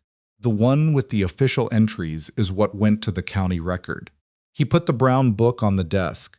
This one has what I actually observed. What I actually thought. He looked at Lenora, kept it. I don't entirely know why. Maybe I thought someone would eventually ask. Lenora looked at the book. She didn't touch it. Will you testify? She asked. Not just the records. You in person. The silence this time was longer. If Blackwell summons me, Mercer said yes. If it's before Fenwick. He stopped. Fenwick won't. Fenwick's order is what we're trying to overturn, Everett said. Then Blackwell? Mercer said. If Blackwell is involved, yes. I will testify. He looked at Lenora. I should have done it a long time ago. Yes, she said. You should have. And she said it without particular cruelty, just as a fact. The way you say a fence post is rotted not to condemn the post, just to note the condition. Stood. Everett opened the door. Mercer, said Lenora, and she paused. Told people you were. He struggled for the phrasing. He told people you fell a great deal, that you were unwell, that you needed managing. The word came out of him with visible disgust. People believed it because it was easier than the other explanation. I know, she said. Some of them didn't believe it, he said. They just didn't know what to do with what they actually believed. Cassetti, she looked at him for a moment. Then, this is their chance to do something with it, she said, and walked out. They were back on the road north within 40 minutes of arriving. Mercer had given Lenora a sealed copy of both record sets. With a signed statement of authentication, he'd done it, quickly, efficiently, with the energy of someone carrying out a decision they'd already made in their mind long before the moment arrived. The sealed packet was in Lenora's coat. She didn't speak for the first mile. Everett didn't push. Then she said he kept the real records. Yes. For 11 years he kept them. She looked at the road ahead. That's not nothing. No, Everett said. It's not. She was quiet again. Then, I kept telling myself for years that there was no proof, that it was just my word, that nobody would believe my word against his. She paused. Turns out there was proof the whole time. Sitting in a desk drawer, he didn't know what to say to that, so he said nothing, and they rode. They were 6 miles from the ranch when Everett pulled Mope. He did it, on instinct, pulled Luther to a stop and put his hand out toward Lenora's horse without looking. The signal he'd established with her that meant don't move. Stopped immediately. No question, her hand going to the rifle scabbard on the saddle. He was looking at the ridge to the east.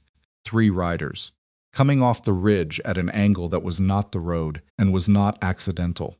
Moving at the specific deliberate pace of men who have spotted what they were looking for and are closing in without rushing. Calder's, Lenora asked, her voice very quiet. Can't tell yet. He could in 3 more seconds. The lead rider was on a dark horse, and as the angle resolved and the distance closed, he recognized the shoulders before the face, the specific breadth of them, the way the coat sat. Yeah, not Calder himself. But the man in front was one of the riders he'd counted at the gate, a big man, 30s, who had positioned himself nearest to Pike during the confrontation. One of the hired ones who knew what he was there for. 3 against 2, on open ground, no fence, no gate. Lenora could shoot, but she'd never fired from horseback. Everett thought fast. Going back toward Silver Creek meant passing through town, where Calder might have more men, and where Pike had jurisdiction. Going forward meant covering 6 miles with 3 riders cutting across to intercept. They'd close the angle somewhere around the 4-mile mark. He looked at the terrain. The road ran through a section of scrub willow, in about a mile thick enough to give cover, not thick enough to hide for long. Beyond that, the ground opened up again. We're not going to outrun them, he said. Not on this road. Then we don't run, Lenora said. He looked at her. She had the rifle out of the scabbard. She was holding it the way he'd taught her, stock angled down, not threatening, not retreating.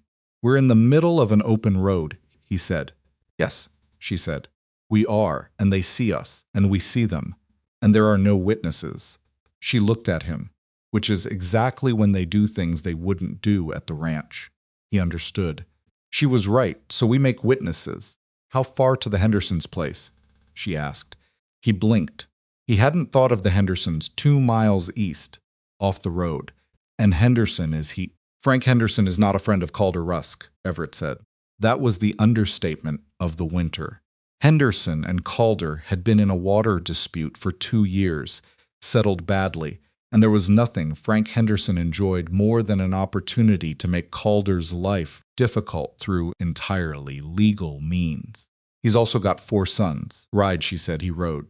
They cut east off the road at the fastest pace the terrain allowed, and behind them he heard the 3 riders adjust. They'd seen the change of direction, and now it was a question of angles and ground. Who could move faster across broken country in February? The Henderson property was 2 miles east and slightly south, marked by a windmill that was visible on clear days from the main road. The ground was rough, and the horses had to pick their way in sections, and Everett could hear the 3 riders behind them, shortening the gap by degrees, not dramatically. Not a thundering chase, just the mathematics of angles working against them steadily. He glanced back twice. The lead rider, the big man, had pushed his horse into a canter on the harder ground near the ridge. Lenora rode without looking back. She was watching the windmill, which was visible now, maybe a mile ahead. Her face was set and still, and she was giving the horse everything it had without panicking it, which took more riding skill than she'd given herself credit for.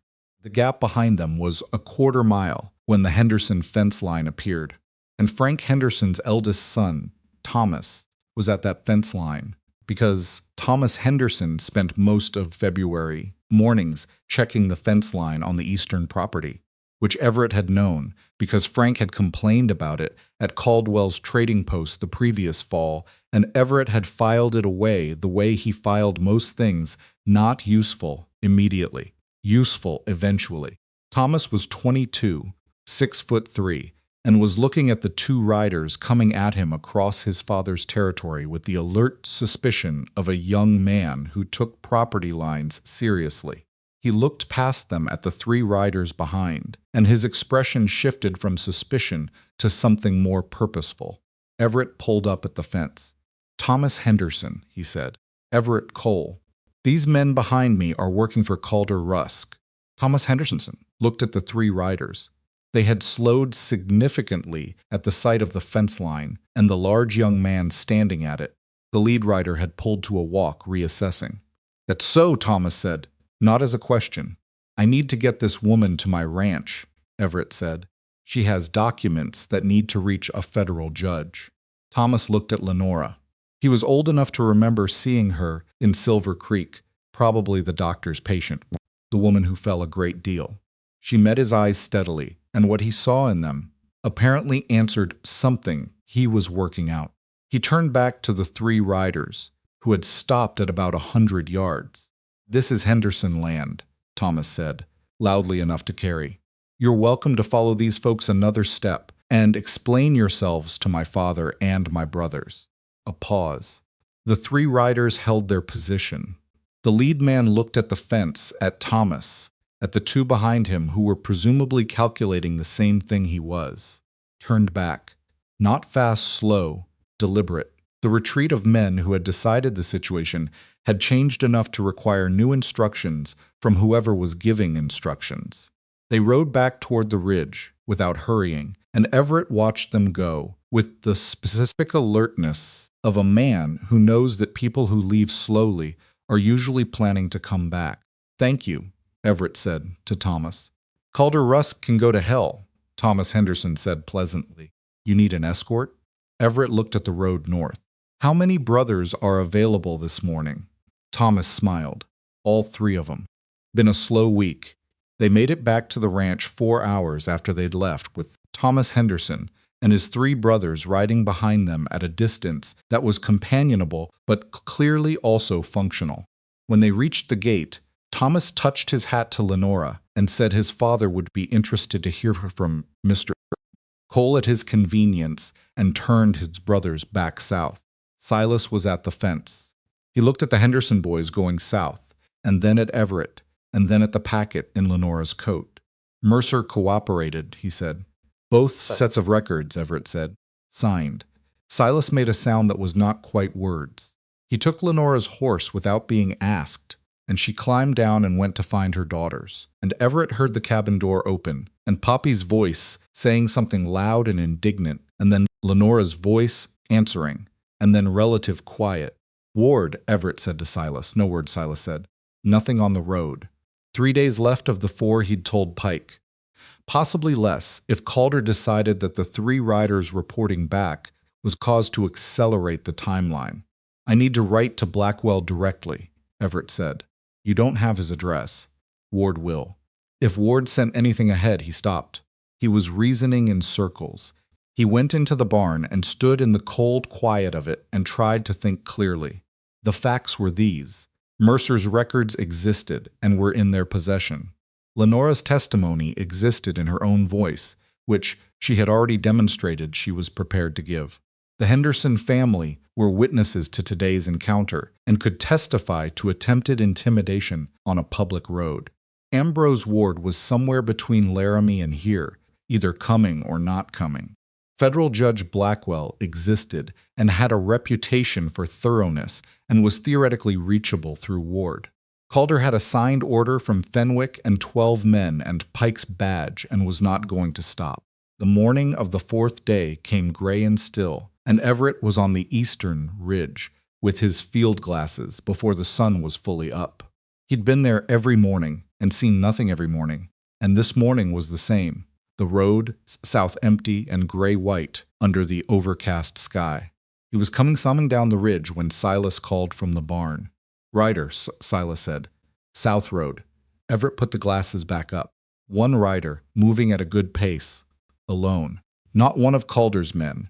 Calder's men moved in groups, and the way this rider sat the horse was different. Professional, slightly formal. The posture of a man unaccustomed to long rides who had done one anyway. He lowered the glasses and went to the gate. The rider was a compact man in his late 40s, with a dark coat that was good quality and badly trail-worn, and a leather case strapped across his saddle that had the particular battered dignity of something that went everywhere its owner went.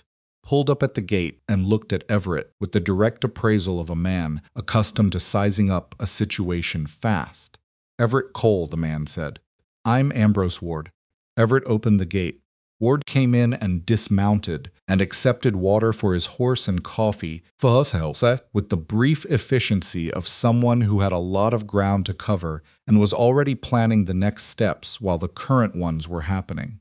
He sat at the barn workbench with Everett and Silas, and Lenora. She'd heard the arrival and come out, and he opened the leather case and showed them what he'd brought. It was not a complete solution.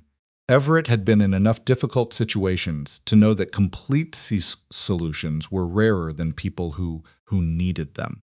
Ward had a motion filed with the circuit court challenging Fenwick's order on the grounds of procedural insufficiency. Fenwick had signed in one afternoon without calling for a full hearing, which was technically correct process, but also technically the minimum possible process, which was arguable. He had a letter drafted to Judge Blackwell, requesting emergency circuit review. He did not yet have Blackwell's response. He'd sent the letter through the circuit court relay 3 days ago and had heard nothing. "That's not enough to stop Pike tomorrow," Everett said. "No," Ward said without softening it. "It isn't, but it changes what happens after." He looked at Lenora. "If Pike executes the order by force, and we have the circuit motion already filed, Calder's enforcement becomes legally questionable retroactively. Any force used becomes subject to review." He paused, "which is an argument, not a guarantee." "I have Mercer's records," Lenora said. She put the sealed packet on the workbench. Ward looked at it. He picked it up and examined the seal and then opened it carefully and read through the contents with the focused speed of someone who reads documents for a living. His expression as he read was controlled, but not entirely. Something in the set of his mouth changed as he went through the pages. "Kept both sets," Ward said. "Yes," Lenora said. "The differential between what's in the county record and what's in these notes." Ward set the papers down. "This is significant. This is potentially the centerpiece of a criminal case against Rusk." He looked at Lenora. "If Mercer testifies," he said he would. Before Blackwell, Ward thought. He was running something through his mind. Everett could see the calculation happening, the same kind of arithmetic he'd done himself on the ridge. Assets, liabilities, probable outcomes. "I need to send another letter to Blackwell," Ward said. "Tonight, with these records." "It's a 4-day ride to Cheyenne," Silas said. "There's a telegraph relay at Millhaven Station," Ward said. 20 miles east. "If someone rides tonight, I'll go," Silas said. "Silas," Everett said. "My knees are bad, not my back," Silas said. "I can ride 20 miles. No one argued. Ward drafted the telegraph message that evening by the workbench lantern, with Lenora reading over his shoulder and correcting 3 points of fact. She knew the dates of her own injuries better than any document. She knew the exact words Mercer had said and the exact words he'd written, and Ward revised accordingly without comment, which told Everett something about the kind of lawyer Ward was. Silas left at 8 o'clock with the message in his coat and Everett's best horse under him, and 3 days of provisions he didn't need for a 20-mile ride, but took anyway, because that was the kind of man he was. The ranch went quiet. Lenora put the girls to bed, and Maisie was asleep within minutes. And Poppy argued for 20 minutes about the fairness of bedtimes relative to the current emergency, and then fell asleep mid-sentence, and Ivy stayed awake until she didn't. Lenora sat at the cabin table with the lamp low and the record book open in front of her. Not reading it, she knew everything in it, just having it in front of her. Everett came to the cabin door. Not inside, just to the door. "You should sleep," he said. "I know," she said. She didn't move. He leaned on the doorframe. It was late and cold, and the only sounds were the settling of the cabin timber and the wind. And somewhere far south, the sound of Silas's horse fading. "Come tomorrow," she said, before any word from Blackwell. Then we do what we did at the gate, he said. We make it complicated. We make it cost them something. We put Mercer's records in their faces and Ward's motion in Pike's hands, and we force them to execute that order in front of witnesses, knowing that everything they do is going into a circuit court record. And if that's not enough, she said, then we deal with what comes after, he said. But that's not tonight. She looked at the lamp. I've been thinking about what comes after, she said, after all of this, wherever we end up. I haven't let myself think about it clearly in a long time because I was afraid thinking about it would make it real and then losing it would. She stopped, started over. I would like my daughters to grow up somewhere quiet, she said, with enough. That's all. Not more than enough. Just enough, and quiet and nobody raising a hand. He looked at her. The lamplight was doing something simple and serious to her face, and he was aware of the particular quality of the moment, not romantic. Exactly. But the kind of honest that exists between two people who have been through something difficult together and have stopped performing for each other. That sounds like here, he said. She looked up at him. He hadn't planned to say it. It came out of him with the same quality as reaching across the street in Silver Creek, not a decision. Not a decision, just the thing his body did when he stopped overriding it. She held his gaze for a moment. Then she looked back at the lamp. We'll see what tomorrow brings, she said. Yeah, he said. We will. He went back to the barn. He lay on his bedroll and looked at the dark and listened to the ranch, and he was almost asleep when he heard Luther alert again, not the hard alarm of the night the scout had come, but the lighter, questioning version, the sound of a horse registering something distant. He was at the window. Nothing on the road. He went back to his bedroll, closed his eyes. He did not sleep well, but he slept, and when the gray morning came, he was already dressed, already listening, already standing at the barn door with the field glasses. The road was empty, and then it wasn't. They came around the southern bend the same way they had 4 days earlier, the same measured pace, the same number of horses, 12, plus Pike, plus Calder on the black horse, which caught the gray morning light and looked exactly as expensive as it had before. But there was something different this time. Beside Pike, riding a plain brown horse with no particular style, was a man Everett didn't recognize. Older, 60s maybe, with a coat that was dark and plain, and a posture that was different from every other rider in that group. Not the posture of hired muscle, or of a sheriff enforcing a local order, or of a man riding to collect his property. Posture of someone who was there to watch. Everett put the glasses on him. He saw the badge. Not Pike's type federal issue, the kind that traveled. Put the glasses down and stood very still for exactly 3 seconds. Then he opened the barn door and walked toward the cabin at a pace that was fast without being a run, because running would alarm the girls, and he needed the next 60 seconds to go a particular way. He knocked twice, quick. Lenora opened the door before the second knock finished. She was dressed. She'd been dressed. She looked at his face. Good news or bad? She said. Both, he said. There's a federal badge riding in with them. Stared at him. Ward's letter got through, he said. Or someone's letter got through. There's a federal officer with that group. He paused. That's the good news. And the bad, she said. Calder doesn't know it yet, he said. And when he finds out, there's going to be a moment before he accepts it where he makes a choice. And Calder's choices under pressure aren't. I know what his choices are, she said. Yeah, Everett said. I know you do. He looked at her. She had the rifle. She'd taken it off the wall when she heard the knock automatic, the way Ivy now automatically tracked the direction of approaching sounds. This ends today, she said. Not a question. One way or another, he said.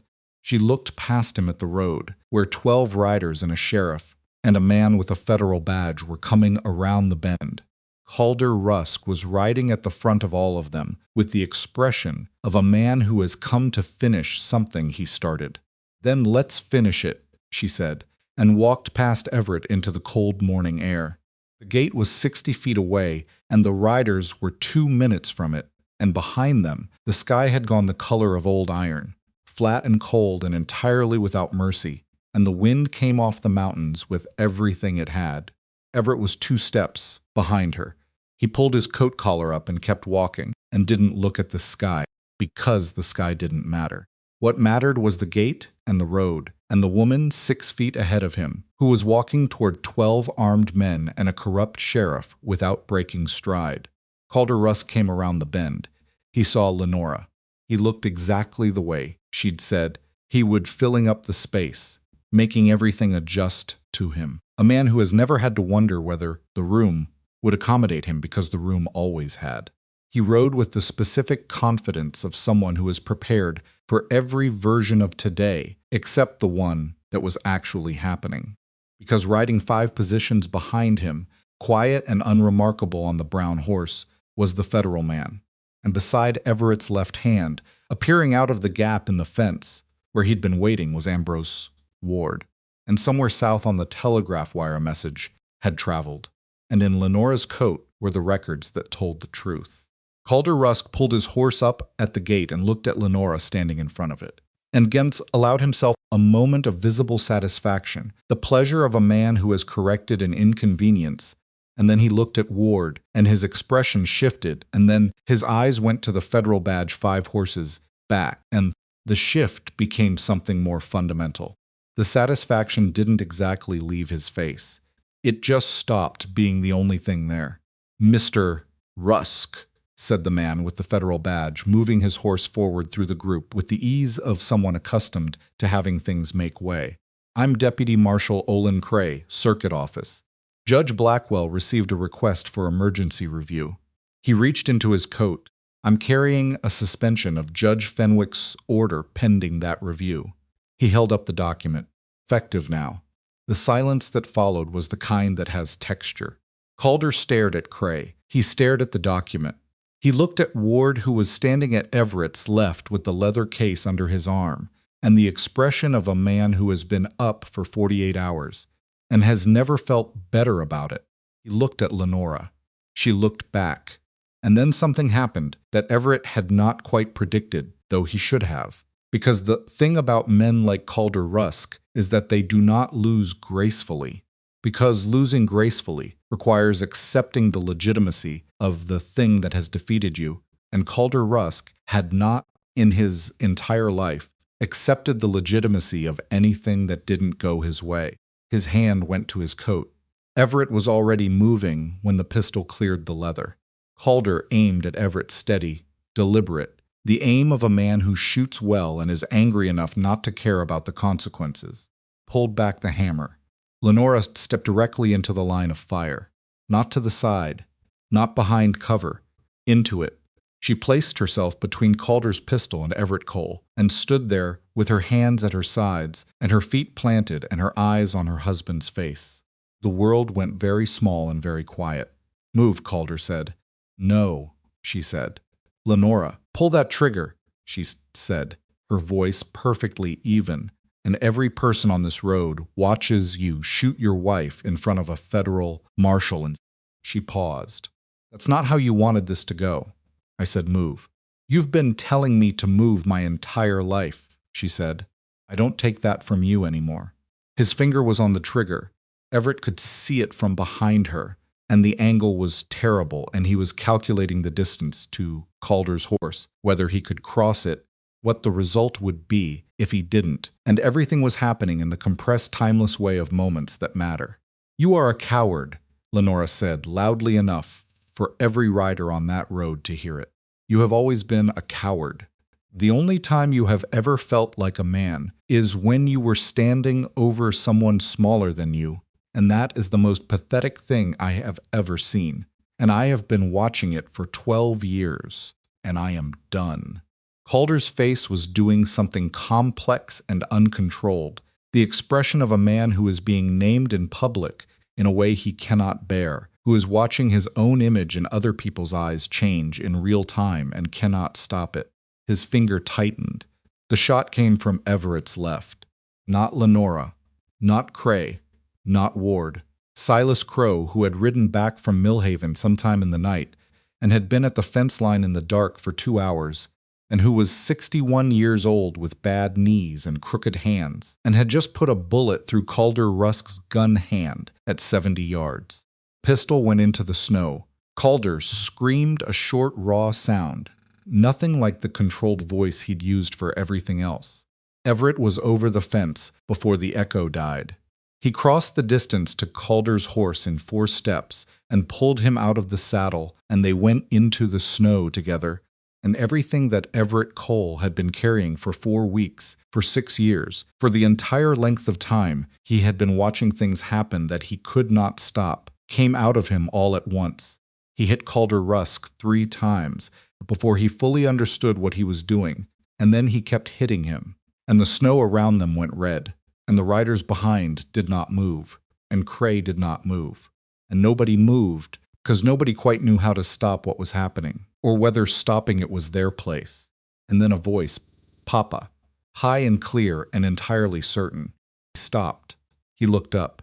Poppy was at the fence line, 6 feet away, where she absolutely was not supposed to be, and where she had clearly been for some time, because she was not surprised by any of what she'd seen, only by the fact that he had not stopped yet. She was looking at him with enormous eyes, and her hands clasped in front of her, and her coat still covered in cellar dirt from 4 days ago. "Pa," she said again. "Don't," his fist was still raised.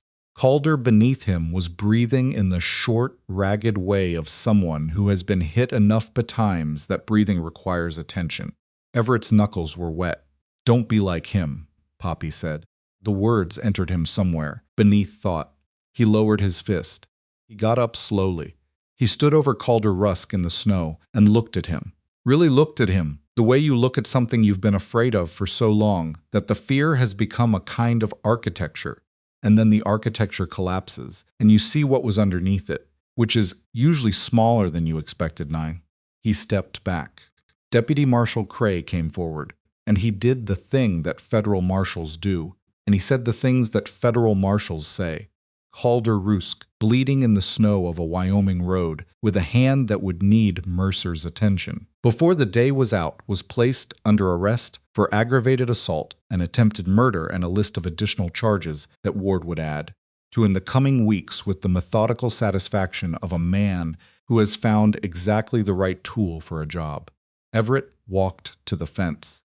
Poppy put her arms around him before he reached. She was 5 years old, and she grabbed him around the knees because that was all she could reach. And he looked down at her, and then he crouched in the snow, and she put her arms around his neck, and he held her there. For a moment, this small person who had named him something before he'd earned it, and then told him not to stop being worth the name. Lenora reached them a few seconds later. She put her hand on the back of his head, briefly a touch, nothing more but present and deliberate. He looked up at her. "It's over," she said. He thought about saying yes, because in one sense it was. Calder was in handcuffs. Cray had the suspension order. Ward had the records. The riders behind, 11 men who had hired on for a legal action and found themselves witnesses to an arrest instead, were dispersing with the collective efficiency of people reconsidering their employment choices. "The hard part," he said. She looked at him. "The hard part is over," he said. "The rest is just time." She held his gaze for a moment. Then she looked at her daughter in Everett's arms, and she said, "Come on then," and turned back toward the ranch. And Everett stood up with Poppy, still attached to his side, and followed her. And Pike stood at the road with his hat in his hands, watching them go with the expression of a man revising his understanding of how the day was going to end. The gate swung closed behind them. The days after Calder's arrest had a strange, unsteady quality to them, like the feeling of putting weight on a leg you've been favoring for so long that walking normally feels wrong. The danger was gone, or most of it was, but the body doesn't get that message quickly. Lenora still woke at 2 in the morning, listening for footsteps that weren't there. Ivy still tracked the direction of every sound that came through the walls. Maisie still went quiet at the dinner table. Sometimes, her pencil going still in her hand, as her eyes somewhere far away from the ranch. Nobody talked about it. They just lived alongside it, the way you live alongside a scar, aware of it, accounting for it, letting it be what it was without pretending it was something else. Ward stayed 3 days to handle the immediate legal work. He was a methodical man with a dry sense of humor that emerged only after 10 o'clock at night, and he sat at the barn workbench with Everett until past midnight. On 2 of those nights, going through what came next in the plain, factual language of someone who had learned that people in difficult situations needed information more than they needed comfort. What came next was this. Calder Rusk had been taken to the county seat at Crestfall under Deputy Cray's custody, where he would be held pending a circuit court hearing before Judge Blackwell. The charges aggravated assault against Everett, attempted murder in front of a federal officer, and the longer list that Mercer's records now made possible were serious enough that even Fenwick's signed order became irrelevant the moment Blackwell's office entered the picture. Fenwick, Ward said carefully, would be having some conversations about his own conduct in the coming weeks. He said this in the tone of a man who finds certain kinds of justice quietly satisfying. The marriage dissolution would take time. Not years. Ward was clear about that, but months. The circuit court would need to formally review the medical records, take Mercer's testimony, hear Lenora's account. It was not instantaneous, and it was not comfortable, and there would be days when it felt like everything was still unresolved, because legally, parts of it were. What does she need to do? Everett asked. Testify, Ward said. Once before Blackwell. Tell what happened. Let the records speak alongside her. He paused. She'll be good at that. Yes, Everett said. She will. Ward left on the 4th morning with his leather case and his road-worn coat and a handshake that was brief and firm, and Silas watched him ride south and said, "Good lawyer," which from Silas was approximately a standing ovation. The week that followed was the first week in a long time that contained no emergency.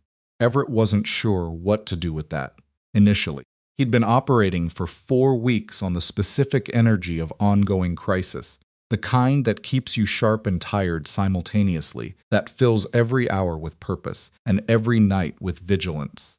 When the crisis lifted, he found himself standing in the middle of tasks he'd started and losing the thread of why he'd started them, staring at fence posts he'd meant to inspect, and then just standing there looking at the horizon. He went to see the graves on the 7th day. They were in the southwest corner of the property. Under 2 stones he'd set himself 3 years after he bought the place, when he'd finally accepted that the right thing to do was mark the space properly. His wife's name, and beneath it, smaller, the name he'd chosen for the daughter who never got to use it, Clara for his mother. He'd told no one that was the name. He hadn't said it aloud since he'd carved it. He stood at those stones for a long time in the cold. The snow was retreated enough that the ground around them was visible, frozen, brown, still dormant. But underneath it, the beginning of something, because it was almost March, and Wyoming didn't stay dead forever no matter how it tried. He hadn't been to these graves in 8 months. He'd found a dozen reasons not to come, all of them legitimate, none of them the real reason. The real reason was that he'd been afraid that coming here and feeling something other than grief would feel like a betrayal, and he hadn't been ready to navigate that. He was here now.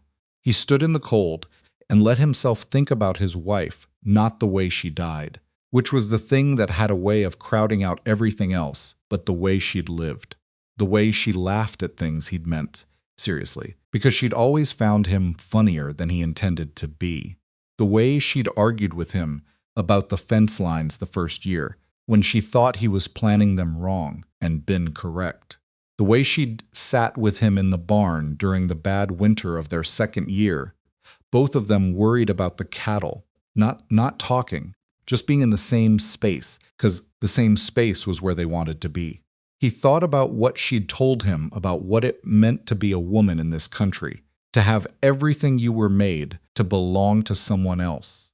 He thought about how he hadn't understood it the way she meant it. He understood it now. He thought about Lenora standing in front of a pistol. He thought about Poppy's hands around his neck in the snow. He thought about the word Papa coming out of a 5-year-old's mouth with the specific certainty of someone who had decided something and wasn't going to be argued out of it. He didn't feel the grief and the other thing as opposites. That was the part he hadn't expected. They were both just there, existing in the same chest, which was not comfortable but was, he thought, honest. You didn't stop loving the people you'd lost when you started caring about new ones. You didn't get a fixed amount of it and run out. It wasn't arithmetic. He touched the stone with one hand. Just briefly. I'm all right, he said. To the air, to the stones, to whoever might be listening if anyone was. I think I might be all right. He walked back to the ranch. Lenora was at the south fence when he came down from the southwest corner, doing what she'd started doing the previous week, a slow, systematic inspection of the fence line they'd reinforced during the siege preparations, checking what held and what needed more work. She had the notebook and pencil she always carried now, the same ones she'd had on the first inspection. The notebook was nearly full. She saw him come down the slope and watched him approach with the careful attention she brought to most things. The grave, she said, not a question. Yes, she nodded. She went back to examining a fence post without making anything of it, which was exactly right. Bottom rail on this section needs replacing, she said. Before the thaw, the water will get under it. I'll get to it this week, he said. She wrote it down. He leaned on the adjacent post and looked at the land, the south field, the scrub that ran down to the creek, the ridge to the east where he'd stood every morning scanning the empty road. It was all the same ground he'd owned for 3 years. It looked different today, not because anything had changed about it, because something had changed about the angle from which he was seeing it. Ward said the hearing will be in May, Lenora said, still writing, if Blackwell keeps his schedule. May is fine, Everett said. It means we're here until May at least. She said it carefully, in the way she said things that had more in them than the surface. Longer, if there are additional proceedings. You can stay as long as you need, he said. She looked up from the notebook. The careful expression was there, the one she'd worn the first night in the cabin, evaluating him for what kind of man he was. Except it was different now. She knew what kind of man he was. The evaluation wasn't about character anymore. It was about something more specific and more difficult. And after, she said. He looked at her. The wind came off the ridge and pressed against them both, and neither of them moved. I'd like you to stay after, he said. Lenora held his gaze. She was not a woman who cried easily. He'd learned that, and she didn't cry now, but something in her face did something that was in the same territory as crying without being it. Particular expression of someone who has been holding a thing tightly for so long that letting even part of it go feels physically strange. We're not easy, she said. Me and the girls. Ivy doesn't trust fast, and she may not ever trust easy. Maisie disappears inside herself when she's scared, and I can't always reach her. Poppy, she paused. A brief involuntary expression crossed her face that was almost a smile. Poppy is Poppy. I know, he said, and she looked at the fence post. I'm 12 years of someone else's idea of who I was supposed to be. I don't entirely know what's underneath that yet. I'm still figuring it out. So am I, he said, still figuring things out, for what it's worth. She was quiet for a moment. It's worth something, she said. The first real warmth came in the second week of March, the way Wyoming warmth always came, not gradually, not with any ceremony, just a morning when the air was 15 degrees less determined to punish you than it had been the day before. The snow pulled back from the south field, first, then from around the barn, revealing the ground underneath in the particular, vulnerable way of things that have been covered for a long time. Maisie discovered the garden space behind the cabin on a Tuesday. It had been there since before Everett bought the property, an old kitchen garden, long since gone to nothing, just a square of ground with a different quality of soil than the surrounding area. Darker, better worked. Previous owner had apparently grown things in there for snow. Everett had never touched it. He'd walked past it several hundred times without quite seeing it. Maisie crouched at its edge with a stick, investigating the soil texture with the methodical interest she brought to most things, and came to find Everett in the barn. There's a garden, she said. Old one, he said. Nothing in it. thought about this. Could there be? He looked at her. She was 9 years old and had her mother's careful face and her own particular quality of stillness. The kind that wasn't absence but presence. She was always more there than you expected, always more aware of the room than she let on. I expect so, he said. If someone wanted to put something in it. She nodded, satisfied, and went back to investigating. That was how Lenora got her garden. Not from Everett offering it, from Maisie deciding it should exist and recruiting her mother, and her mother finding, to her own evident surprise, that putting seeds in cold ground was something she could do for an hour without thinking about anything else at all. It became the thing she did in the morning before the day started, in the 20 minutes after the girls were up and fed, and before whatever the rest of the day required. She'd come in with soil on her hands, and her hair slightly disarranged, and a quality in her face like someone who has just remembered something they'd forgotten they knew. Ivy's transformation was slower and less visible, which was consistent with everything else about her. She continued the rifle practice. She'd moved past Everett's instruction. At some point in March, she was simply better than he'd taught her to be, which suggested she'd been practicing alone, which he confirmed by finding spent casings behind the barn that he hadn't put there. He said nothing about it. He replaced the ammunition without comment. What he noticed in April was that she had started talking to Silas. Not to Everett she was still careful with, still watching, still running the long evaluation that might never entirely end, and that he had accepted as simply the terms of knowing her. But Silas, who was old and direct, and made no particular effort to be appealing to children, who addressed her like a small adult and expected her to keep up, had apparently passed whatever test Ivy ran on people. He taught her to read fence condition by hand rather than eye. She taught him, with some impatience, a better method of mending the type of fence break he'd been doing wrong for years. They argued about it for a week, and Silas eventually admitted, in the way he admitted things sideways, without looking at her, that she was right. After that, they got along fine. The thing with Everett and Ivy happened in late April, and it happened the way important things often happen sideways, unannounced, while both of them were doing something else. He was working on the water pump, the same one Poppy had supervised in February, and she came out of the barn leading her horse, the rented one, he'd bought outright from the livery when it became clear they weren't going in as a care soon. She'd named it something she hadn't told anyone, which he knew because he'd heard her talking to it in the barn, and the name she used was never audible enough to catch. She watched him work for a moment. "Can I ask you something?" she said. "Sure," he said, not looking up. "Do you think she's happy, my mother?" He looked up then. Ivy was holding the horse's lead and looking at him with the direct, evaluating gaze. But underneath it was something that was not evaluation, something younger and less armored. The face she had, under the face she showed most of the time. He thought about the question honestly. "I think she's getting there," he said. "I think happy is something she's relearning, and that takes time. But yeah, I think she's getting there." Ivy looked at the horse. "She laughs sometimes," she said. "Real laughs. Not the kind she used to do at home when someone was watching." She paused.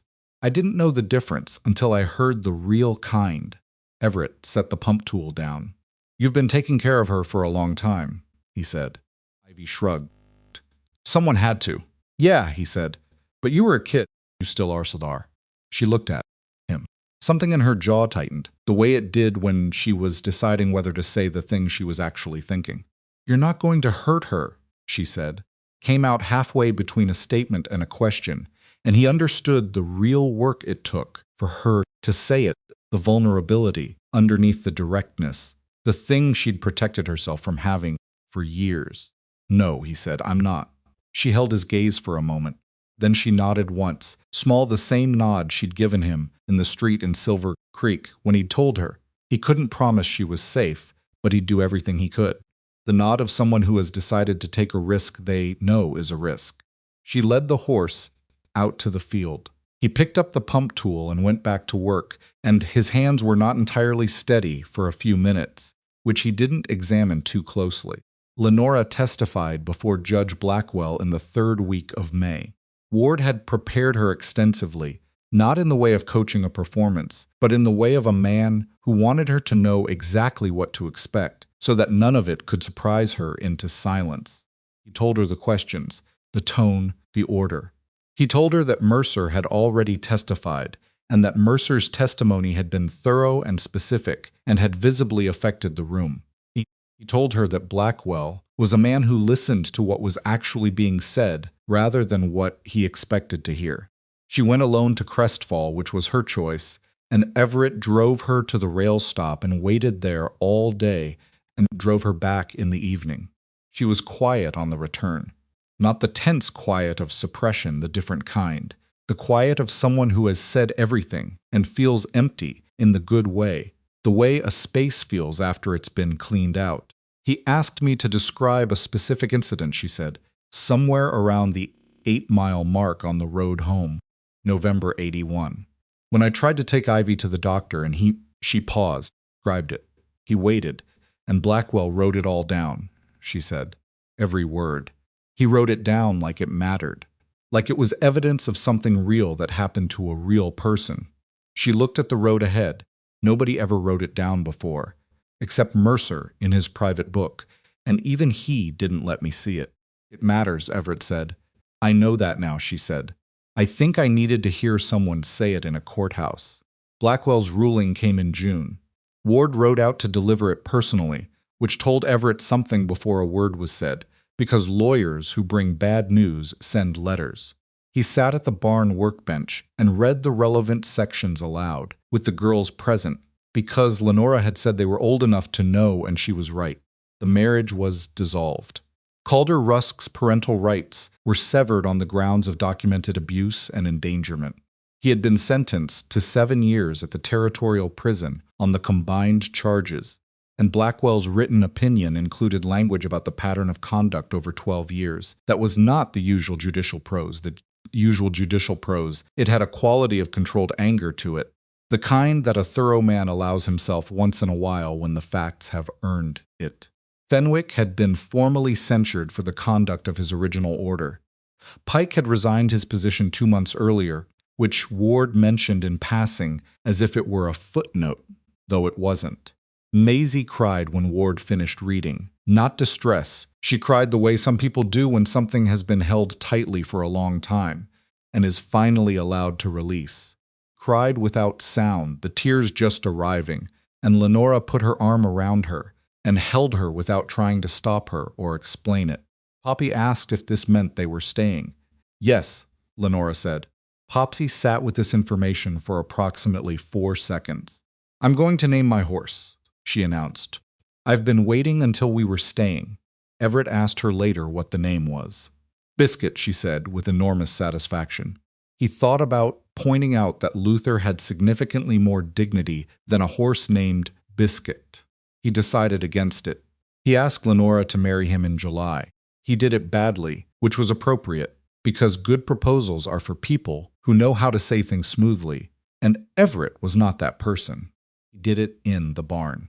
Of all places not planned, not staged, just the moment arriving while they were both doing the unmantic work of laying in winter supplies, and him standing there with a bushel of dried corn in his hands, saying, I want to ask you something, and then doing it with the graceless directness of a man who had spent 40 years not saying things, and was done with that approach. She looked at him for a long moment.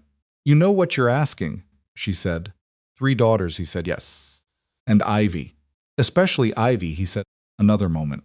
I told myself for 12 years that I was somebody's wife, she said. I told myself that was the whole shape of who I was. The wife, the mother, the person who managed the house and kept the accounts and held everything together and didn't. She stopped. I don't want to disappear into a marriage again. I need to still be someone separate. You are someone separate, he said. That's not something I can change. I wouldn't try. She looked at him steadily. I know that, she said. That's why I'm considering it. He waited. Yes, she said. And then, after a beat, but I'm keeping the garden. The garden is yours, he said immediately. And I'm doing the accounts, she said, for the ranch. I've seen your books and they're terrible, he agreed. Genuinely bad, she said. I've been fixing them in my head for 3 months. I know, he said. I noticed. Something in her face did the thing that wasn't quite a smile and then became one. Not the surprised laugh from the shooting lesson, not the careful professional expression, something newer, something that belonged to the specific person she was becoming here, on this property, in this year, in this life that was hers.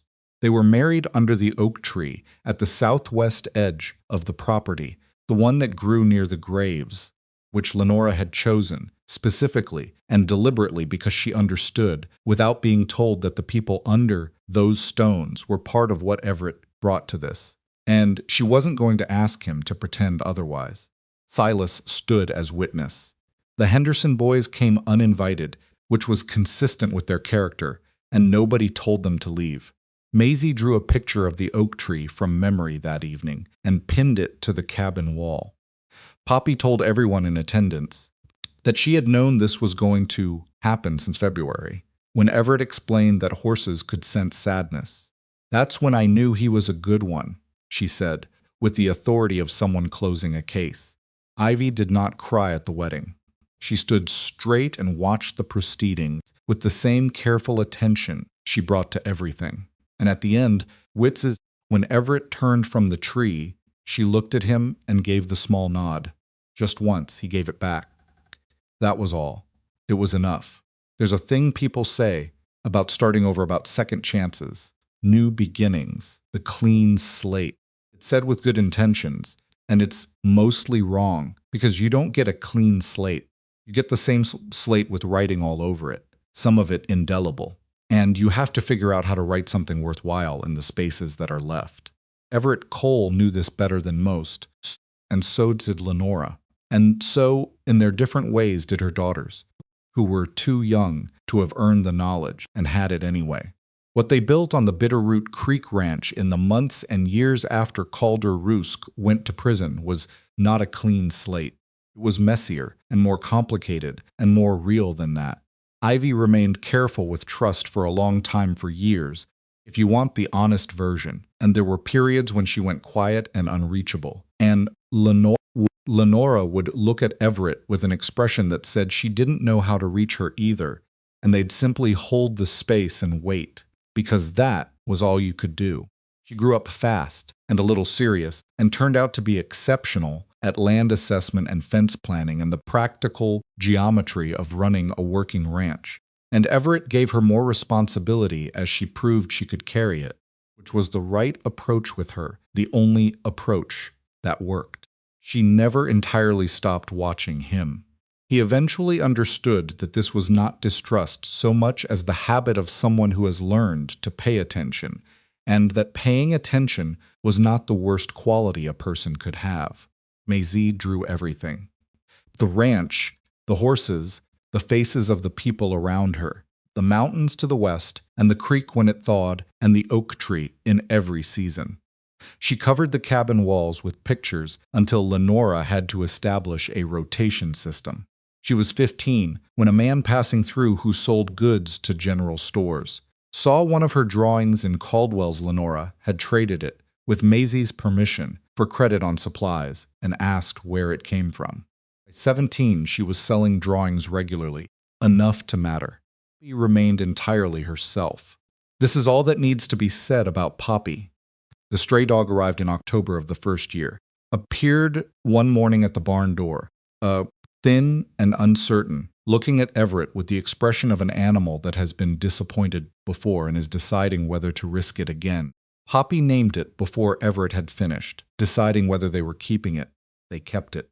The cabin, which had contained 6 years of one man's grief, expanded in the ways that mattered not in structure, but in the things that filled it. Sounds, mostly. The specific sound of 5 people existing in the same space, without having to be quiet about it. The noise of a house that's occupied by people who feel safe enough to make noise. Poppy's running commentary on everything. Maisie's humming. Ivy's footsteps, which were the heaviest of the 3, despite her being the eldest, some inherited quality of how she put her feet down. Lenora's voice from the garden in the early morning, talking to whatever was growing, which she claimed she didn't do, and which everyone had heard. Everett went to the graves sometimes in the evening, not to grieve exactly, or not only that, more to talk. In the vague, one-sided way, people talk to the people they've lost, reporting on what was happening, the way you'd write a letter to someone who couldn't write back. Told them about the girls. He told them about Lenora's garden and Ward's visit in June, and what Silas had said when Poppy named her horse. Small things, the stuff of days. He understood, standing there in the changing seasons at those two stones, what he hadn't understood when his wife was alive and telling him that the shape of a life isn't determined by the worst things that happen in it. Worse things happen. They happen to almost everyone sooner or later, in one form or another. Question is what you build around them, whether you let them be walls or whether you use them as foundations for something else. He had spent 6 years letting them be walls. He was done with that. The winter of that second year was mild by Wyoming. Standards cold, but not vicious, not the kind that got into your bones and made you question every choice that had led you to this particular latitude. Everett was at the barn door on a January evening, watching the last light go out of the sky, when he heard the cabin door open behind him. Lenora came out with 2 cups of coffee and stood beside him and handed him one without a word, because she knew he wasn't going to go in for another 10 minutes, and she'd decided to come out instead. They stood in the cold, watching the dark. "Come on. Maisie wants a proper desk," Lenora said. "For the drawing." She outgrew the table. "I can build one," Everett said. "In the spring," she said. "You'd say that." She was right. A pause. "Ivy fixed the east gate," Lenora said. "Better than it was before. She found the old hinge problem that's been wrong since we got here." "I know," he said. "I've been wrong about that hinge for 3 years." "She didn't say that," Lenora said. "She just fixed it. She thought it loud enough," he said. Lenora made a sound that was a laugh, and not quite a laugh, the one specific to things that were both true and funny and slightly at his expense. He'd come to be fond of that sound in the way you become fond of the specific things about a person that aren't glamorous or dramatic, but are simply and precisely theirs. Inside, through the cabin walls, came the sound of Poppy saying something loud, and Maisie responding, and then Poppy again, louder. And then the dog barked once and went quiet. "Should we?" Lenora started. "Give it a minute," Everett said. They gave it a minute. The sounds inside resolved into relative peace, which was the usual trajectory with Poppy, a short, sharp crisis, followed by whatever equilibrium she imposed through sheer force of personality. The sky had gone fully dark. The first stars were out, hard and distant, the way they got in Wyoming, when the air was clear and cold, too many of them, indifferent to everything happening beneath them, and beautiful. In spite of that, or because of it. "You warm enough?" Everett asked. "No," Lenora said. "Are you?" "No." Neither of them moved. They stood there a while longer in the cold they'd both lived through separately before they'd lived through it together, and the light from the cabin window fell yellow on the snow at their feet. And somewhere on the property, a horse moved in a stall, and the stars were very far away, and the ranch was very close. And this imperfect, scarred, rebuilt from broken pieces. Life was what home turned out to look like when you stopped waiting for it to be something else. Not clean, not easy, not the story anyone would have planned. Theirs, which in the end is the only kind worth having.